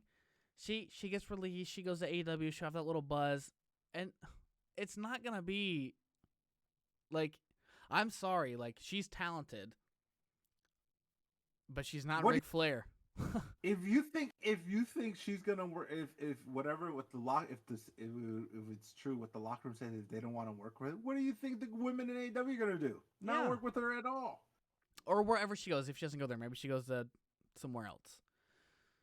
It's like, I mean, I get what she's saying, but You don't have to. at the she didn't same have to throw that time, belt down. you have so many reigns. To you, it should. To me, at that point, it'd just be a belt. It's just a belt, man. Trend though. Yeah. This She didn't have to throw thing- that belt down. I, for I, Becky. I do like that she was like, "Well, it's gonna make my reign suck." It's like, because I feel like people don't care about their reigns, but I don't know. You're handing it to Becky of all people. Just hand the Becky's- belt over. Becky's man. Becky is one of your best friends, at least for a point in time. Very stupid. It's a very stupid. It's very mix. childish. It's just I gotta protect Yeah. my spot, brother. nothing. And then- Nothing would hurt her. She's That Charlotte. doesn't work for me. She's bro. Charlotte. It just the whole segment just screamed awkwardness from the get go. Anyways, it really kicked in when she threw the belt down. I was just like, The only this is thing not that would have what hurt her is if what Jim Herd wanted to do with Ric Flair, she cut his hair and called him Spartacus. Like if you do that with Charlotte, that's the only thing that would have. You can't hurt her. She's like the most untouchable woman, man. Like it's fine. Anyway, I just wanted to throw a little tidbit in there. We're gonna get into AEW Rampage from 10/22. The results here. Show opens with the first bracket match for the AEW World Title Eliminator Tournament. Why'd I almost go into Excalibur right there? What the fuck? Orange Cassidy beats Powerhouse Big Ol' Willie Juicy Habs to advance. When will Powerhouse Hobbs win a big match? He will. I He will. thought the ending was a good way to not kill off Hobbs by just like knocking him out with that dumbass fucking what? No, I just feel I don't think it was Hobbs' times. I think because if you have Hobbs winning and then you gotta face him against Moxley. I mean, I'm sure it's gonna be a good match, but Yeah. I think it just makes more sense to have Orange face. I think this tournament is to get the most popular names they can to Yeah. face each other. I do wonder when it's gonna be like Team Taz's time because like honestly, dude, like they never win any big matches. Yeah, I really feel bad for them. They're Like, bring yeah, Hook, send Hook. Yo. Hook is the savior. Hook will save them. Hook Hajime, brother. After the opening match, we go to Tony Shivani, who's in the ring with Pentagon, his translator, Alex. Penta sees two fans in the stands who have the same masks that FTR had last week. He goes up to them and yanks their mask off to reveal it's just two regular fans. After he does that, FTR comes from behind and attacks him. They beat him up until Pac comes out and chases FTR away. That's not even the funny part. Is that Alex Abrahantes got fucked up. Yeah, he did. Got Rightfully so with his goofy outfits. He I think he got a couple of receipts too. Yeah, he by did. Tully, I think. Yeah, like he what? did. Like you're gonna get worked here, kid. Yeah, brother. That shit was funny. Then Dr. Britt Baker beats Anna Jay. Pretty okay match. Pretty fine. That was solid, man. Yeah, for sure. no problem. I mean, Anna Jay still, you know. But for an Anna Jay match, I love her and Ty Conti as a team. So For sure. I Anna, thought she did good. Anna Jay will bring it, and then Britt Baker's Britt Baker. So it was a good match. I enjoyed it. And then after the match, Britt continues. She wins with the lockjaw, and then she holds in and won't let it go. Ty Conti comes out to make the save, and then Baker and her her posse dip on out after. Yeah, she hold the title up. So Shout out to Jamie Hayter. Sounds like she's gonna be the next. Shout out. You know what? Y'all fantasize over Jamie. You know what? Hey, Rebel, I got you, girl. I got you. All right. Respect, Rebel. I'll take it. That sounded weird. I didn't mean anything by I'll take it, but anyway. The main event, Pac gets his win back on Andrade El Idolo. Wasn't as good as their first match, I don't think. Maybe I'm a little biased because I was there. Still fine. Yeah, I mean you have that right. You have that. Yeah. Right. Yeah, you did. You did watch that. You did watch that match. Just a little biased. You know, it's just my opinion. It's whatever. Right after Pac gets the pinfall, the lights go out and Malachi Black appears. Sprays him with the mist. That shit was very random. I did not and understand. he and Andrade beat up Pac. And then out comes Arn Anderson. And he does the gun pointing towards both of them. Cody comes from behind while they're looking at Arn and attacks both Andrade and Black by himself. Cody has a steel chair. He's waiting to smack the fuck out of Malachi. But Malachi ducks out and runs away as the commentators remind them that Rhodes Black 3 is set for tomorrow night on Dynamite as the show goes off the air. Can't I wait really for that. hope they don't run that whole Glock Anderson thing to the ground. Yeah. It's great. They need a shirt. They need a shirt with Arn, a cartoon of Arn holding a Glock. Like Yosemite Sam, but Yeah. Arn Anderson. I need one. You know what? Hey, why don't we do that? Why not us, man? But it's interesting with this Andrade and Malachi. I guess you could call it a union. Yeah, I thought the Undertaker Yeah. popped up. I ain't gonna even lie to you. But it's interesting though. And it's like once Andrade and Malachi debuted. Obviously, if you look at Andrade's theme entrance theme name, it says "Kill the Messenger." I think that's the name of it. I think Malachi translates to the messenger. I forget what. So they were destined to be like tied together. But it's just interesting with him and with Cody and Pac and then Yeah, Lucha and Brothers. in WWE, I'm pretty sure Todd can vouch for me on this. They had their little segment in WWE in a feud, right, Todd? Yeah. And then there's when the it was obvious. Alistair and Andrade. Yeah. And then there's the obvious that they have ties to Selena Vega. Yes. She had Yes. Trinidad. Andrade Put out the and government Malachi there. Black have had a lot of great matches together, so I'm hoping that like if they do feud together, it'll just be a good. But like that's a feud, like because we're gonna get into it. Like that's a feud, like I don't know who like should go over because now Malachi Black's kind of in a weird spot. Yeah. For me, We'll get into that. For me, Yeah. feuds are not about who wins and who loses. No, It's just for how good of a how can you entertain me? That's fair. That's fair. Now, If if you're personally like who wins, who loses, who goes over, and that's fine. Like, I'm not saying there's anything against it, but to me, that'll never. I mean, I would say special occasions where I might be like, well, that doesn't make sense. Except for Naito, he got what he fucking deserved. Some senses that doesn't make sense, but. said that. Sorry, I just wanted a little nuclear heat. I wanted a nuclear heat, bro. Whoa, I wanted some nuclear you heat. said that. Okada till I die, man. All right, man. But yeah, obviously there's certain cases where it's different, where I care about who goes over, but it's not really very, very often. Unless it's like one of my favorites or something. But I think you guys. I'm gonna get into detail when we talk about it, but wins and losses don't matter, but it depends on how the. It depends on how it ends. How it happens, yes. Yeah, There you go. it depends on how it ends. Something flagrant happened Saturday. I'm gonna get into it. No, nothing flagrant happens. Everything goes how it should have gone. Don't worry. Question mark? Question mark? You're jobbing to me, friend. That's one of our. Someone pull up the picture. Pull up the Cody picture, the black and white one with Oh, you're talking about with all the MLK in the background. Yeah, and Malcolm X. Yes. What's in Spider-Man when all the people carry him off the subway? Carefully, he's a hero. That's Cody. That's Cody. Saturday Night Dynamite from 10/23, which was yesterday. Having Saturday Dynamites. I hate it. I fucking hate it. I didn't watch it because of the Braves. That's okay. That's okay. Don't worry, because I got the rundown here for you. I watched the main event, though. Got the rundown here for you. Well, you have it in front of you, too. I don't know why. The opening of the show is the second match of the World Title Eliminator Tournament with Bryan Danielson and Dustin Rhodes. What a fucking weird match. Whose dream match was this? They kept talking about this as a dream match. Whose dream match? Listen, Dustin Rhodes he's still good, you know. Yeah, but I mean, Goldust in the 90s. Okay, fine, whatever. It was a good opening match. No, it wasn't terrible, but 50-year-old Dustin. That's a dream match is crazy, by the way. That's a crazy thing to say. I think Danielson took a pile driver from He Dustin did. Yeah, he did. He dropped him on his dome ski.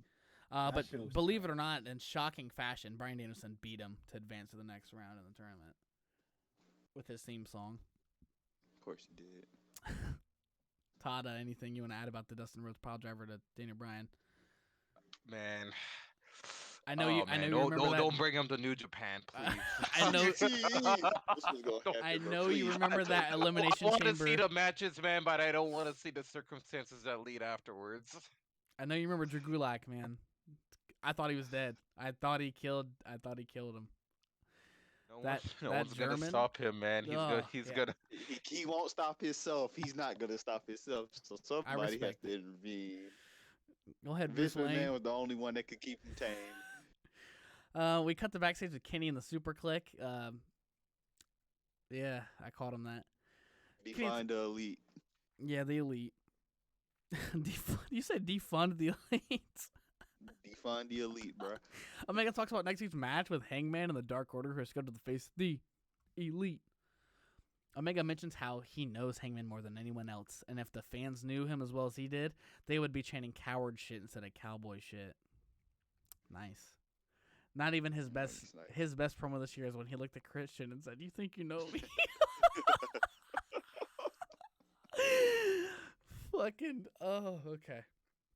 Then we get a vignette of FTR talking about the AAA tag titles from that they took from Lucha Bros last week. FTR claims that they are the best luchadors of all time. Mm-hmm. The vignette cuts to Penta and Alex, and they talk about how they attacked his brother, and that if you want to play dirty, then so will we, while vowing revenge is coming. Alex, in a way, scared of you, brother. I don't know. What are you trying to say right now? Well, meanwhile, he has a bruised eye in this. Because he got his receipt, yeah. FTR replies by saying that unlike Abrientes and the Lucha Bros, they don't sell wolf tickets. Shad in a disclaimer here says, I looked up what wolf tickets are. What I found is that the meaning is threatening behavior that isn't followed up by action. Okay. I didn't fucking know that, so thank you for that. Must be some sort of Carolina. Insider term. Maybe. Insider term. It's like when Gotta Edge be called inside FTR. the It's like when Hey, Edge called bro, FTR by their real yeah. name. what do we know? We're a bunch of marks. Yeah. Why did you hold on? Yeah, why did you yell inside your term like that? Hey, Meltzer here, bro. He said, inside our term. Inside our term. Todd Meltzer. Todd Meltzer. Oh no! Oh, that made me sweat, bro. I got a headache from that. What? Inside our term? Why'd you yell it, man? Oh Because it's an man, insider term, bro. it's like Edge calling FTR by their real name in the segment on I SmackDown. was so confused. I was like, who is I that, was like, nigga? what the fuck are you talking about? What the nigga talking about, man? Oh man, why did he say that? No one would have got that. Oh, man. Hell no. Dave Meltzer, whoever brought that shit up, niggas on Twitter, Yeah. nobody would have I think it knew was what like that Sean meant, Ross Sapp man. or whatever, but still, yeah, I would have never Yeah. fucking gotten that. We cut back to the ring with Tony Schiavone introduces Sting. That's how he was saying it. Don't laugh at me. That's how Tony says that shit. Shivani asks Schiavone. Why is his name spelled like that? Asks Sting if there's an update on Darby Allin, who hasn't been on TV lately, because he got beat up by those men in Wow. masks Oh, yeah, a you couple right. weeks You ago. right, yeah. We Some still masked haven't figured it man. out. Who We are still haven't yeah, figured out who the masked Who men the are. fuck? Did AEW Who's just Mr. America? I'm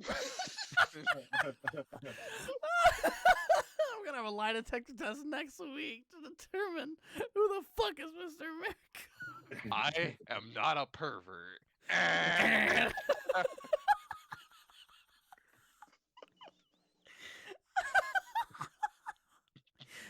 Oh my god, that was SmackDown at its peak. I don't care what anyone says. Roddy Piper and Sean O'Haire and Vince trying to find out who Mr. Oh, America is. It was so obvious who it was. It didn't even take a lot. it wasn't, man. No one knew, bro. What are you talking about? Anyway, we don't know who these mysterious men who attacked Darby Allin were. But before Sting can even reply, MJF's music hits. Now comes MJF to thrashing boos. Before that even went, they were already fed up with this shit. They knew he was gonna come out and call everyone mid. He addresses the Orlando crowd by saying they have no class and solve their problems with the gun violence and incest. Jesus. Gun violence and I didn't hear incest. all that. He then tells Sting he's not a good person because he isn't there for his friends. He goes on to say that because Sting wasn't there, Darby is in the same place Sting's old pal Lex Luger is, in a wheelchair. Yikes. I didn't hear that either.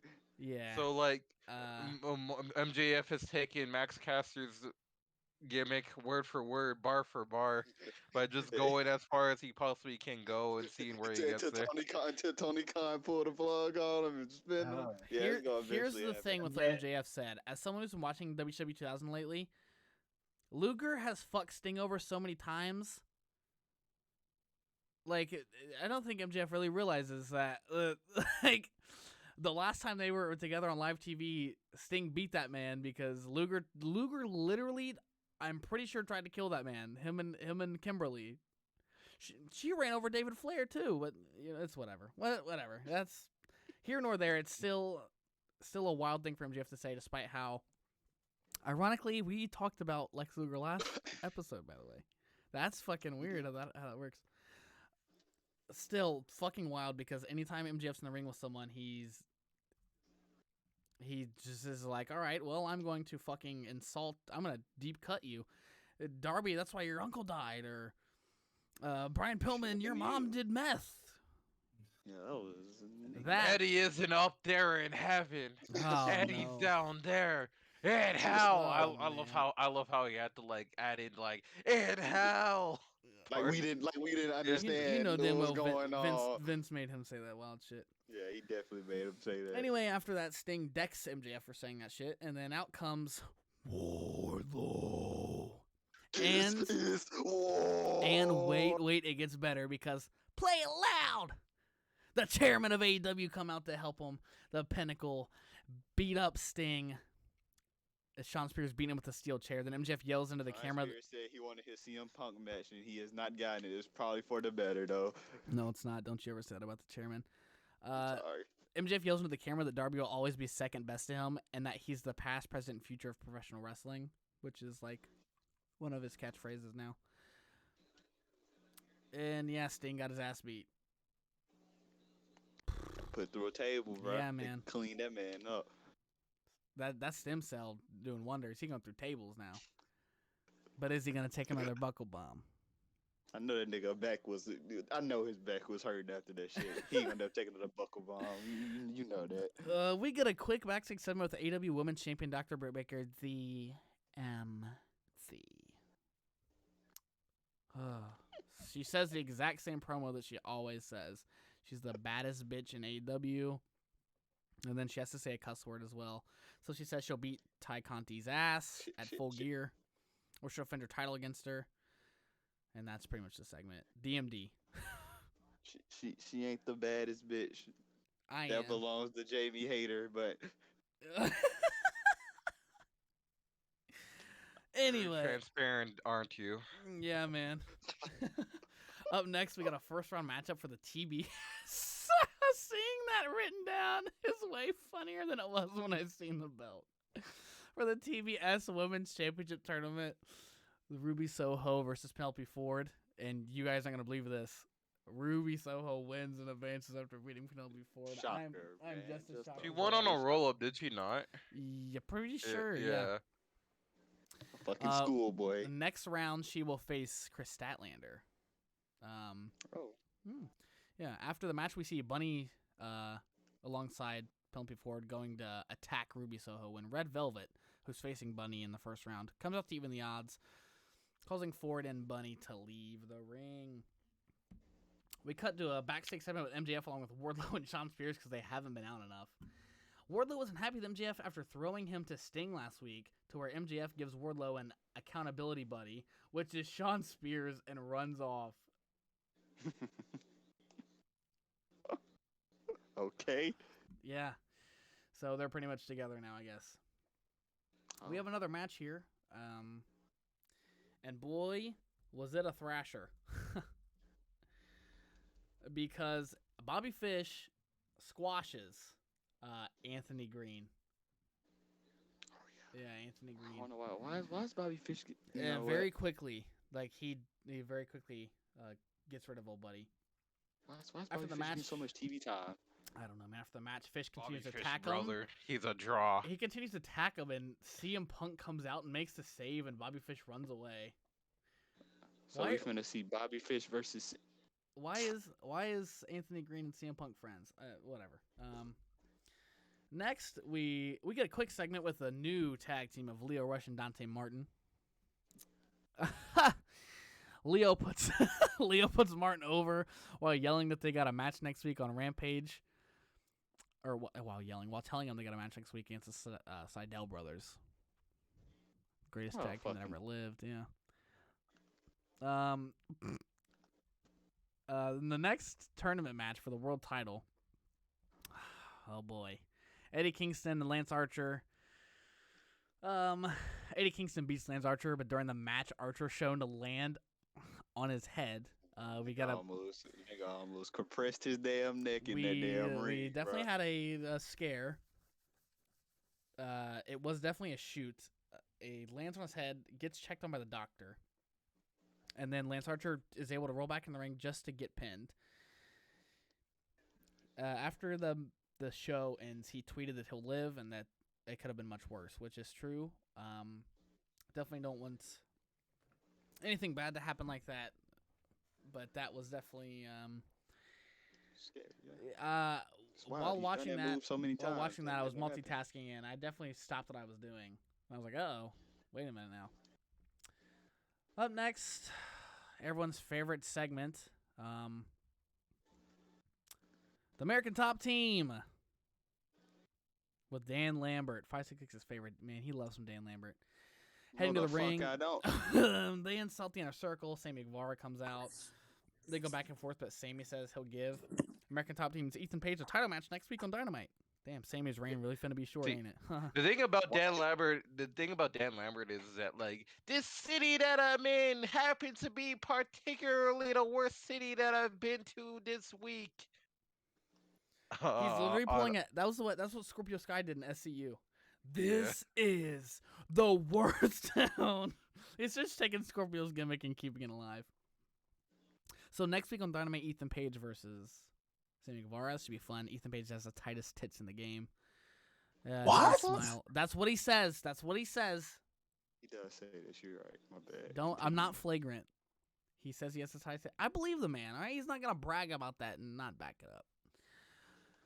The stipulation for the match, though, is if Sammy loses, not only does he lose the TNT title, but he has to leave the Inner Circle forever. That nigga winning then. What type of stipulation is that? If Sammy wins, he gets to decide which 3 members of American Top Team they face at Full Gear. The segment ends with Men of the Year attacking Sammy when Hager, Santana, and Ortiz come out to brawl with them, and then Lambert and Man of the Year run away. I like the name Men of the Year, by the way. Very funny. It's actually not funny. It's a fine name. but- And their whole Titantron was them Yes, looking it's good. in It's good. magazines. It's phenomenal. Then Reach for the sky, and my ego going high. ego, me and my ego. All right, it's enough of that. Fucking hate that song. We get a segment of John Moxley talking about the world title eliminator tournament and how he vows to win the whole damn motherfucking thing. Hillish. The commentators bring up after the promo that Moxley will face Darks 10 next week.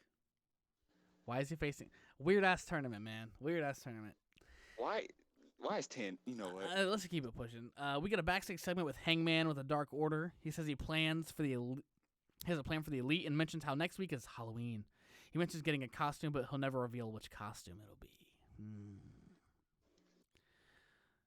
Next matchup we have here, Jungle Boy annihilates Brandon Cutler while he's in the jumpsuit. After the match, Jungle Boy says he's still ready to fight and calls out any of the pieces of shit. There it is. There it is. AEW's a shit company. WWE's the bitch company. Yep. And the Elite to come out. No one comes out as Jungle Boy, then locks Cutler with a snare trap submission. Finally, Adam Cole comes out. Cole says he'll fight Jungle Boy right now, but then they just start fighting. Nobody's gonna come to save. Yeah, we're Brandon gonna get a nice fight here.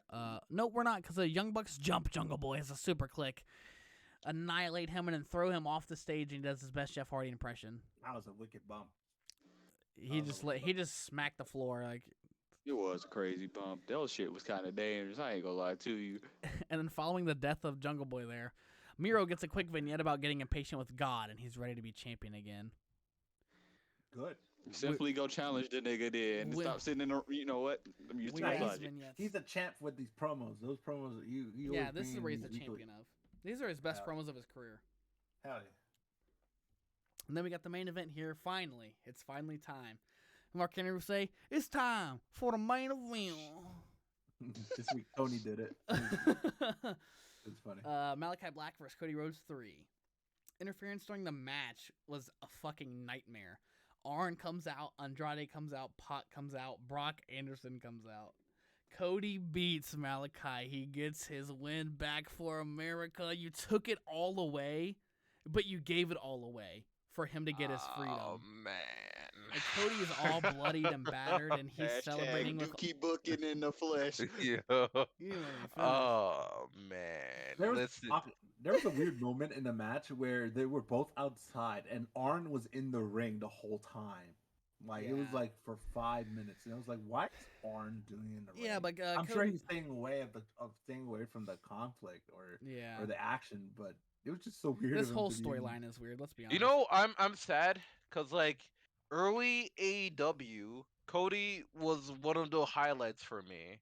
Like every segment that he was a part of, with like the whole MJF thing, the whole Chris Jericho thing, like all of that was so great. But like ever since like there's something along the Yeah, line go-go. got road. Ever- wait. Go, yeah. Ever since he's only gotten better. I agree. No. And we're gonna be moving on here to Impact Nah, Bound we for not- Glory. No, we not moving on. I'm not done with this. No, he getting cooked for what he's done. And he can't get away with this. It was shameless, bro. He shouldn't have won this match. This match shouldn't even happen in the first place. This shit shouldn't even happen, man. Yeah, the it match shoulda ain't ended- even all that good, bro. The crossroads through the table looked bad. Then Cody Rhodes in there, no selling the black mask. He got Yeah, hit with that the annoyed- move, fell on the rope, that then got back up in like 5 seconds and did something else. The black, I forgot what he did. I'm pretty sure he punched him, threw him out kissed the him in the ring, bro. mouth. But yeah, bro. Like why, bro? Like what's the point? There ain't even no outcome for this bullshit. What's the outcome of this? I guess They're we not gotta, going a fourth time. I guess we got to tune in the next Saturday's Dynamite to find out. Like it's on Wednesday, but Yeah, that's what I like- meant. Sorry. it's good. But like, what's the outcome of this shit? Like, you made this man lose. You not turning heel. And he's not gonna lose. What we he's, doing? he's not gonna lose steam from this. Let's He's get not that gonna right. lose steam, but it's just like, what's the point? Oh yeah, Still no point. I This agree. shit just pointless. I was just staring at the agree. screen. This nigga just wanted he was horny for that win back. That's what it He needed was. that win. He didn't. He needed. And then he's gonna go backstage and he's gonna be like, It's an ego boost. That nigga just wanted his win back. That shit was garbage. I Question ain't you got gonna two lie. on your mark. head. You're He got jobbing two- to me, friend. You got 2 on your head, Cody. Facts. I Anyway, don't like that shit. Impact Bound for Glory Oh what? took place over the weekend. I didn't see. I didn't sign up for this. Oh man, you didn't sign up for Bound for Glory, me either. Before the show kicks off, we have a Hall of Fame induction for Awesome Kong. I like that Impact has been around long enough Shout that out they to Tom. can have a Hall of Fame. I really always forget how long this company's been around and Been the fact that around they're since not 03, dead. ain't it? Yeah. Before that, 02. It's impressive the company isn't dead yet. Awesome Kong Scott. gets inducted by Gail Kim. Very nice speech. Love Um, Awesome Kong, bro. I Dan think Gail Kim. there were times where the only thing I looked forward to was Awesome Kong beat up whoever the fuck she was facing that week, and it was entertaining. The as hell. true women's revolution in America. Yep. I'm just gonna go over this briefly because I fucking hate the name of this title. On the pre-show, we have a match for the Impact Digital Media Championship. Jordan Grace wins it. That's all I got to say about that. Awful Shout name out for a to belt. Mama. Shout out Jordan Grace. She's Triple Crown. Shout out Big Mama Pump, man. I think Um, it's that kind of dope that they having the full matches on Twitter. Yeah. It's very interesting. That's for fucking Wait, sure. what they got? What on Twitter? Hold on. Like I think the qualifying matches, if I saw it right, they're having qualifying matches, and the qualifying matches were posted in its entirety on Twitter. Yep. Nigga, who on Twitter and watch a match. What? I'm pretty sure Jordan Grace might wrestle with the belt on Twitter. Like the belt full matches might be on Twitter. I don't know for sure. Whatever. Scott D'Amore's a creepy wild man. Oh, why did I say creepy? I didn't mean creepy. I meant crazy. Good lord. I apologize, Scott D'Amore. And then we kick off Bound for Glory. In the opening match, we have a tag team match for the Impact Knockouts tag titles as the champions of the Decay, which is Rosemary and Jessica Havoc, face the Inspiration, which formerly known as Billy Kay and Peyton Royce, now known as Jesse McKay and Cassie Lee. And I almost called them Iconics. The Inspiration win the match and they're the new champions. That's fine. I loved the Iconics. I love them too, but it's very TNA. That's it's very okay. TNA of them to like have like the former WWE people just They kind nev- of come in and yeah, win the they titles nev- they- immediately. They never shied away from who they are. They never shied away from who they are, and that's okay. Next match is for the vacated X Division Championship, which will be decided on triple threat match between Trey Miguel, Steve Macklin, and El Fantasmo. It was a pretty good match, actually. No, one specific nigga ain't winning that match. The winner was Trey Miguel. Yeah. That's really Good. he just won the match. Ricochet looking nigga. Goofy voice, goofy ass voice. Goofy ass Good rascal. What the fuck's a rascal though? What's that taunt you do with your nose, man? Anyway. Happy for you, man. Yeah. Congrats. X Division title is an awesome belt. It is. So- It really is. It doesn't Sometimes better than it doesn't look Bang title. awesome. It doesn't look awesome. None of the belts in Impact to me look good, so it doesn't really matter. But to move on, up next is Heath and Unknown against Violent by Design, which is Cody Deaner and Joe Doring with Eric Young. Before the bell can even ring, Violent by Design attack Heath. The Unknown partner comes out during the match, and it's Rhino. Wow, he hits the Uncle gore. Rhino. And Heath and Rhino beat Violent by Design just like Yes. that. Up next, my Rhino's Rhino escaped the shackles of that. Yes, dark he did. and now he's He back. did it. Now they're back together. Oh, yes. Up next, my favorite match of the night, and you'll see why later. The Call Your Shot Gauntlet match. Thought it was an interesting idea. I really did. The participants were Chris Sabin, Rocky Romero, Madman Fulton. Oh, I expected somebody to say something when I said Rocky Romero. Rohit Raju. Black Tiger Soul. That's what you wanted, man. Why did you call for it? Sorry. I was Like we were gonna slander Rocky. Roppongi 3K 3K 3K. Oh shit. Roppongi 3K 3K 3K. Nice. Anyway, Say that now. Rohit Raju, Tasha Steeles, Rachel Ellering, Savannah Evans, Johnny Swinger, Melina the Demon, Johnny Swinger. Brian Myers. Demon came back. Yeah. I can't believe it. I forgot about that. I seen that on Twitter. He did. Brian Myers, Matt Cardona, Laredo Kid, Sam Beal, Rich Swann, Ace Austin, Moose, Eddie Edwards, Alicia Edwards, and W. Morrissey. That nigga wrestling pants and Timbs, by the way. I want you to know that. The second mixed gender match of the night. Kind of wild. They just be doing this, don't they? They just be doing this. Impact Wrestling, for its credit, is just normal about like intergender wrestling. Like they don't even like bother like Nah. promoting of like, wow, this is this intergender wrestling. They just kind of like just do it. Yeah, and they're just like, they're wrestlers, whatever. Moose pins Matt Cardona to win and earn a title match whenever he fucking wants. Very interesting there. Moose is pretty much the final boss, like God in this company. He's insane. After that, We're not it, and he Yeah. was so green. He was so green when he started. I remember him in Ring of Honor, man. Oh yeah, and then he just got better and better and better. And then he went to Impact and he kept getting better and better. And I'd love to see him in AEW, WWE, New Japan. I'd love to see him Oh yeah, I want to see him wrestling those top tier guys. Because I think he can cut a scathing promo when asked to. And he can back it up in the ring too, especially when he was Impact World Champion. He did this stuff with Rich Swann. That's all the info you need right there. Promos are great.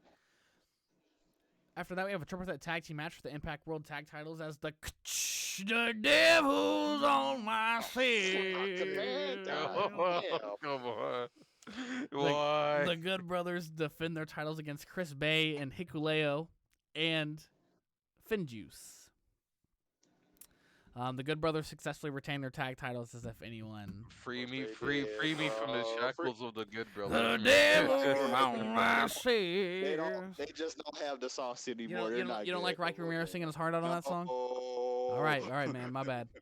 I sold my soul. They still The have a devil. long They still have a soft spot for me. I'm not gonna betray them. I'm shitting on them niggas. It's time, bro. Make them niggas lose the belt, bro. I'm sick of them niggas, bro. Then we get. At least they don't be on AEW no more. So Please, thank God. Then we get to the Impact Knockouts Championship match between the champion Deonna Purrazzo. She goes up against Mickie James, and the winner of the match and new Knockout champion is Mickie James. Yeah, Hardcore country. hey, man, people were talking about how WWE didn't use her, and then she won the belt, and people were mad that she won the belt. I don't get people. Wrestling fans contradicting all the time. And then we have our Impact main event for the world title as the champion Christian Cage faces Josh Alexander. Shadow wrote with a load of horseshit that Josh Alexander won. But Hey man, it was the right call. it was. Yeah. Josh Alexander is really good. Happy to see him win the world title. After the match, Moose uses his Call Your Shot trophy and earns a title match right now. And then we have him versus Josh Alexander, and then the show goes off the air with Moose as the new Impact World Champion. So you're telling me Before I get to that shitty ending. Did they just watch NXT 2.0 last week and just copy that? Is that what happened? Yes, they did. Let me tell you. So you telling me that Josh Alexander used his option C to give up his X Division title to get a world title shot, won said title shot, and then lose the title at the end of the paper? Yes, Yeah, That's just down bad. That's the Impact dumbass shit. Well, the match first off, the match was good. Before I shit on the ending of the show. Excuse me. I wish- My God. Obviously, Christian Cage, good wrestler. I like Christian Cage. I wish he would have got the Kenny Omega rub, but Christian Cage still cool. Then they brought the family into the ring. He celebrated with his wife and kid. Cool moment. Then I Impact said, "Fuck I all thought that." that's what made it good is he's celebrating, and then Moose said, "I don't give a fuck about you being in there." With Then your family." Impact shitted on everything they just did and made everybody Yeah, fucking upset. and now Moose is the Impact World Champion. I'm I sure. don't- I'm sure Josh might run it back. I think Impact still does rematch clause stuff. I just don't. I don't. Ouch. Shit, I can't even find words. That shit was stupid, man. But yeah, that's Bound for Glory, the biggest show of the year for Impact. Ending Big. was really weird. But all in all, felt like a big show from them. As big as it could be. They had a good amount of people there watching. They had a live crowd there. Yeah. So, very interested to see the fallout from this. So. yeah, I don't watch weekly Impact Wrestling. If a pay-per-view match intrigues me, I will tune into the pay-per-view. I really wish Impact Plus had like all the Impact episodes because it would be You amazing. can go on YouTube. It's on YouTube now, man. I don't think they have Impact Plus no more. I think it's like $5. Yeah, it's not the worst. But And then you get to watch the live Impact shows like for like $1 or something. now we're gonna go ahead and go into the wrapping up here. It saddens me. The wrap up of New Japan Climax 31. The results to determine the B block winner for 10-20. Yoshihashi 6 points beats Chase Owens 4 points. Hiroki Goto 6 Good. points beats Tamatanga 6 points. Fraud. You fraud. You're winning late when it doesn't matter. You Tai fraud. Chi beats Hiroshi Tanahashi.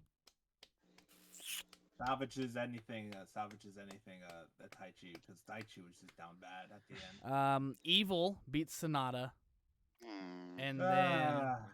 the winner of the B block, baby. Where's my coin? Kazuchika Okada beats Jeff Cobb. So our final is Shout out to determined. Jeff Cobb, man. Jeff Cobb had he was the #1 on a bullet G1 Climax star.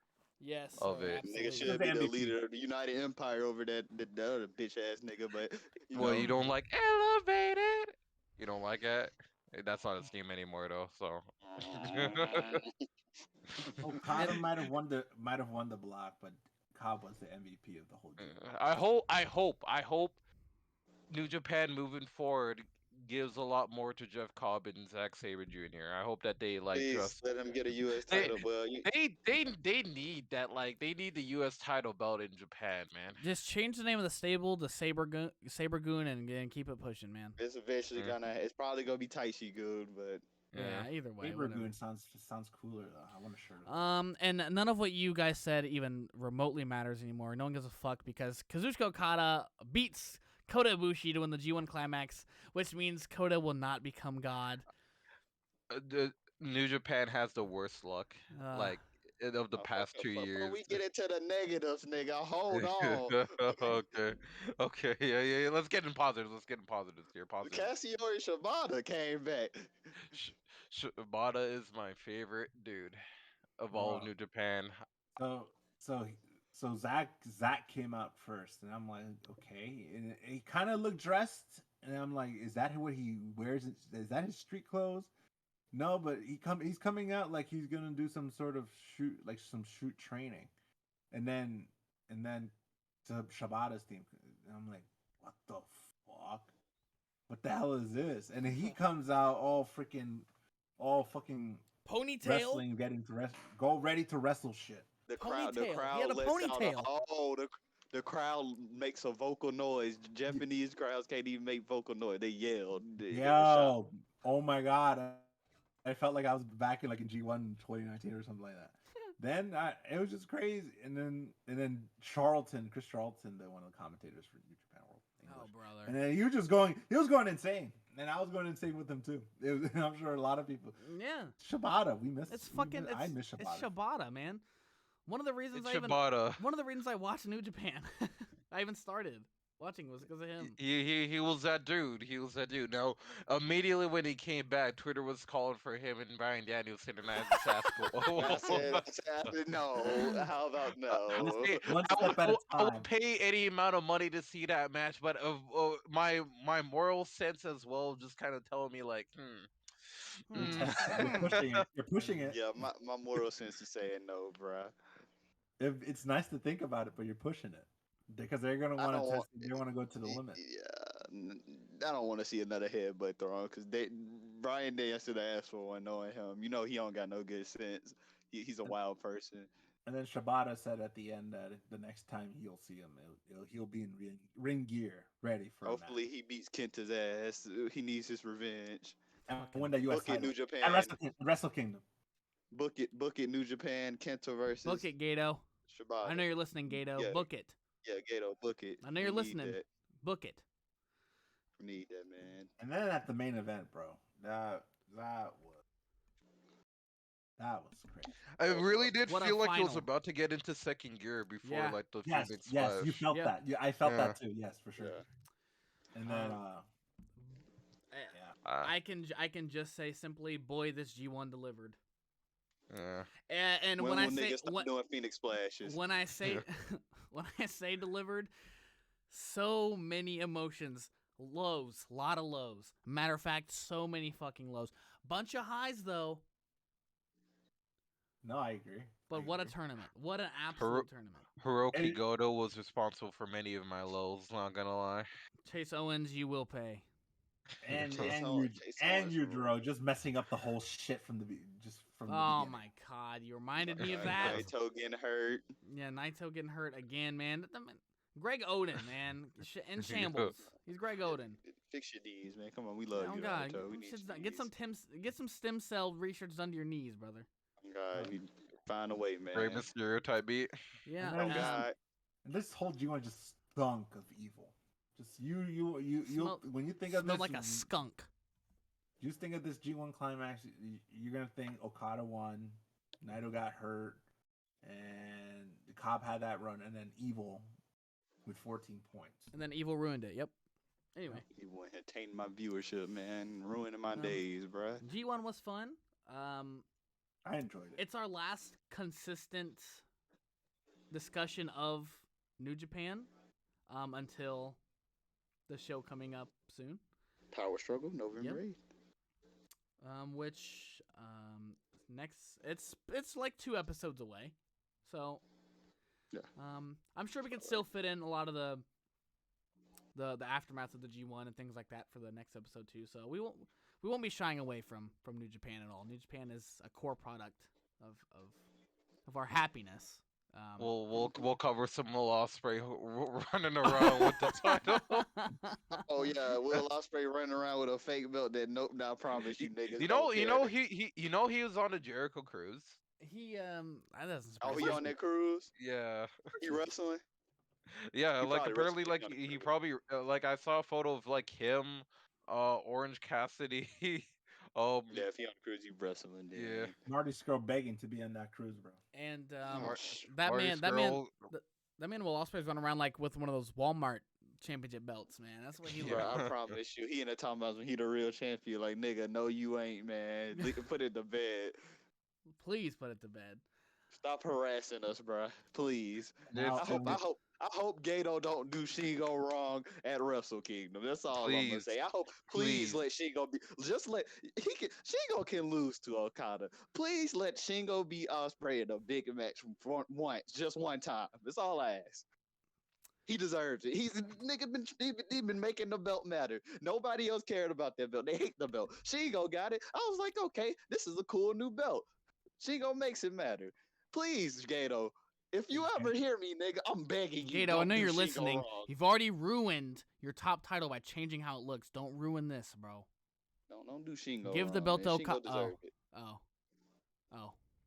I mean, either or is fine. I feel like if you give it to Okada, I'm not saying Shingo wouldn't be like fucking world class box office, but I'm saying Okada is a worldwide fucking world. He's a world beater. world class. He everyone knows him around the world over. I'm putting him over right now. As you should. But as the world's coming back from this, you're gonna you would want Okada on the marquee in London or in fucking England, fucking Mexico, fucking United States as the champion. So I feel like Okada should be the champion. Yeah, and I'm just really excited for it's that time of year for New Japan. Really, it's that time of year, and I'm super excited for everything that's coming up for them, and I can't wait for it. And with that, we can go into our final words. We've got about a minute left here, so Todd, you gonna go ahead and start first here. Anything you wanna, last words you want said? I just want to say that Cody Rhodes, you're my favorite mid-carder. Let's keep it that way. Mm. Let's Jose? keep it that way. Jose? Anything you wanna add? Can't we just all get along, bro? You're in the same company. I'm talking to Charlotte and I'm talking to Becky. Can't we all just get along? I agree. And I love you, Braves. Thank you for going to the World Series. All right, man. Please beat the Astros. Please quit talking about Please. baseball in my ear. All For the love right. of God. 566. Your final statement. Greg Hamilton is a lame ass nigga for what he tried to pull on West Side. Oh, right. I completely forgot about that. Like, Why? Greg Hamilton is very lame for what he tried to do. No, like the West Side Gun shouts out many wrestlers. He's a rapper that supports wrestling. He's shouted out Kenny Omega, shouted out the Lucha Brothers, shouted out Ric Flair. He shouted out all these people. Greg Hamilton is the one that comes out and makes a complaint. Nigga, we don't care about you, Greg Hamilton. Greg Hamilton is a very great ring announcer, man, but that was the most corny. Cause like he just wrote it. He wrote it like a 14-year-old teenager, of like with the emojis out of like, oh, you see the lame ass when I sue you for every penny that you have. It was corny, man. Like, bro, grow up, bro. But yeah, Greg Hamilton do better, man. It wasn't even that serious, bro. How old is Greg Hamilton? Like 52, bro. At their age. But yeah, support black wrestling. Support women's wrestling. And Popeyes is good food. Got some good chicken there. So go eat some Popeyes. The new Megan Thee Stallion. Yes. That is for true. Won't see me having it though, on the real. and on that note, on behalf of everyone else, thank you for listening. All of our social medias will be in the description. Cody Rhodes, brother, you're a motherfucking superstar. And I'm gonna end it like this. Boom.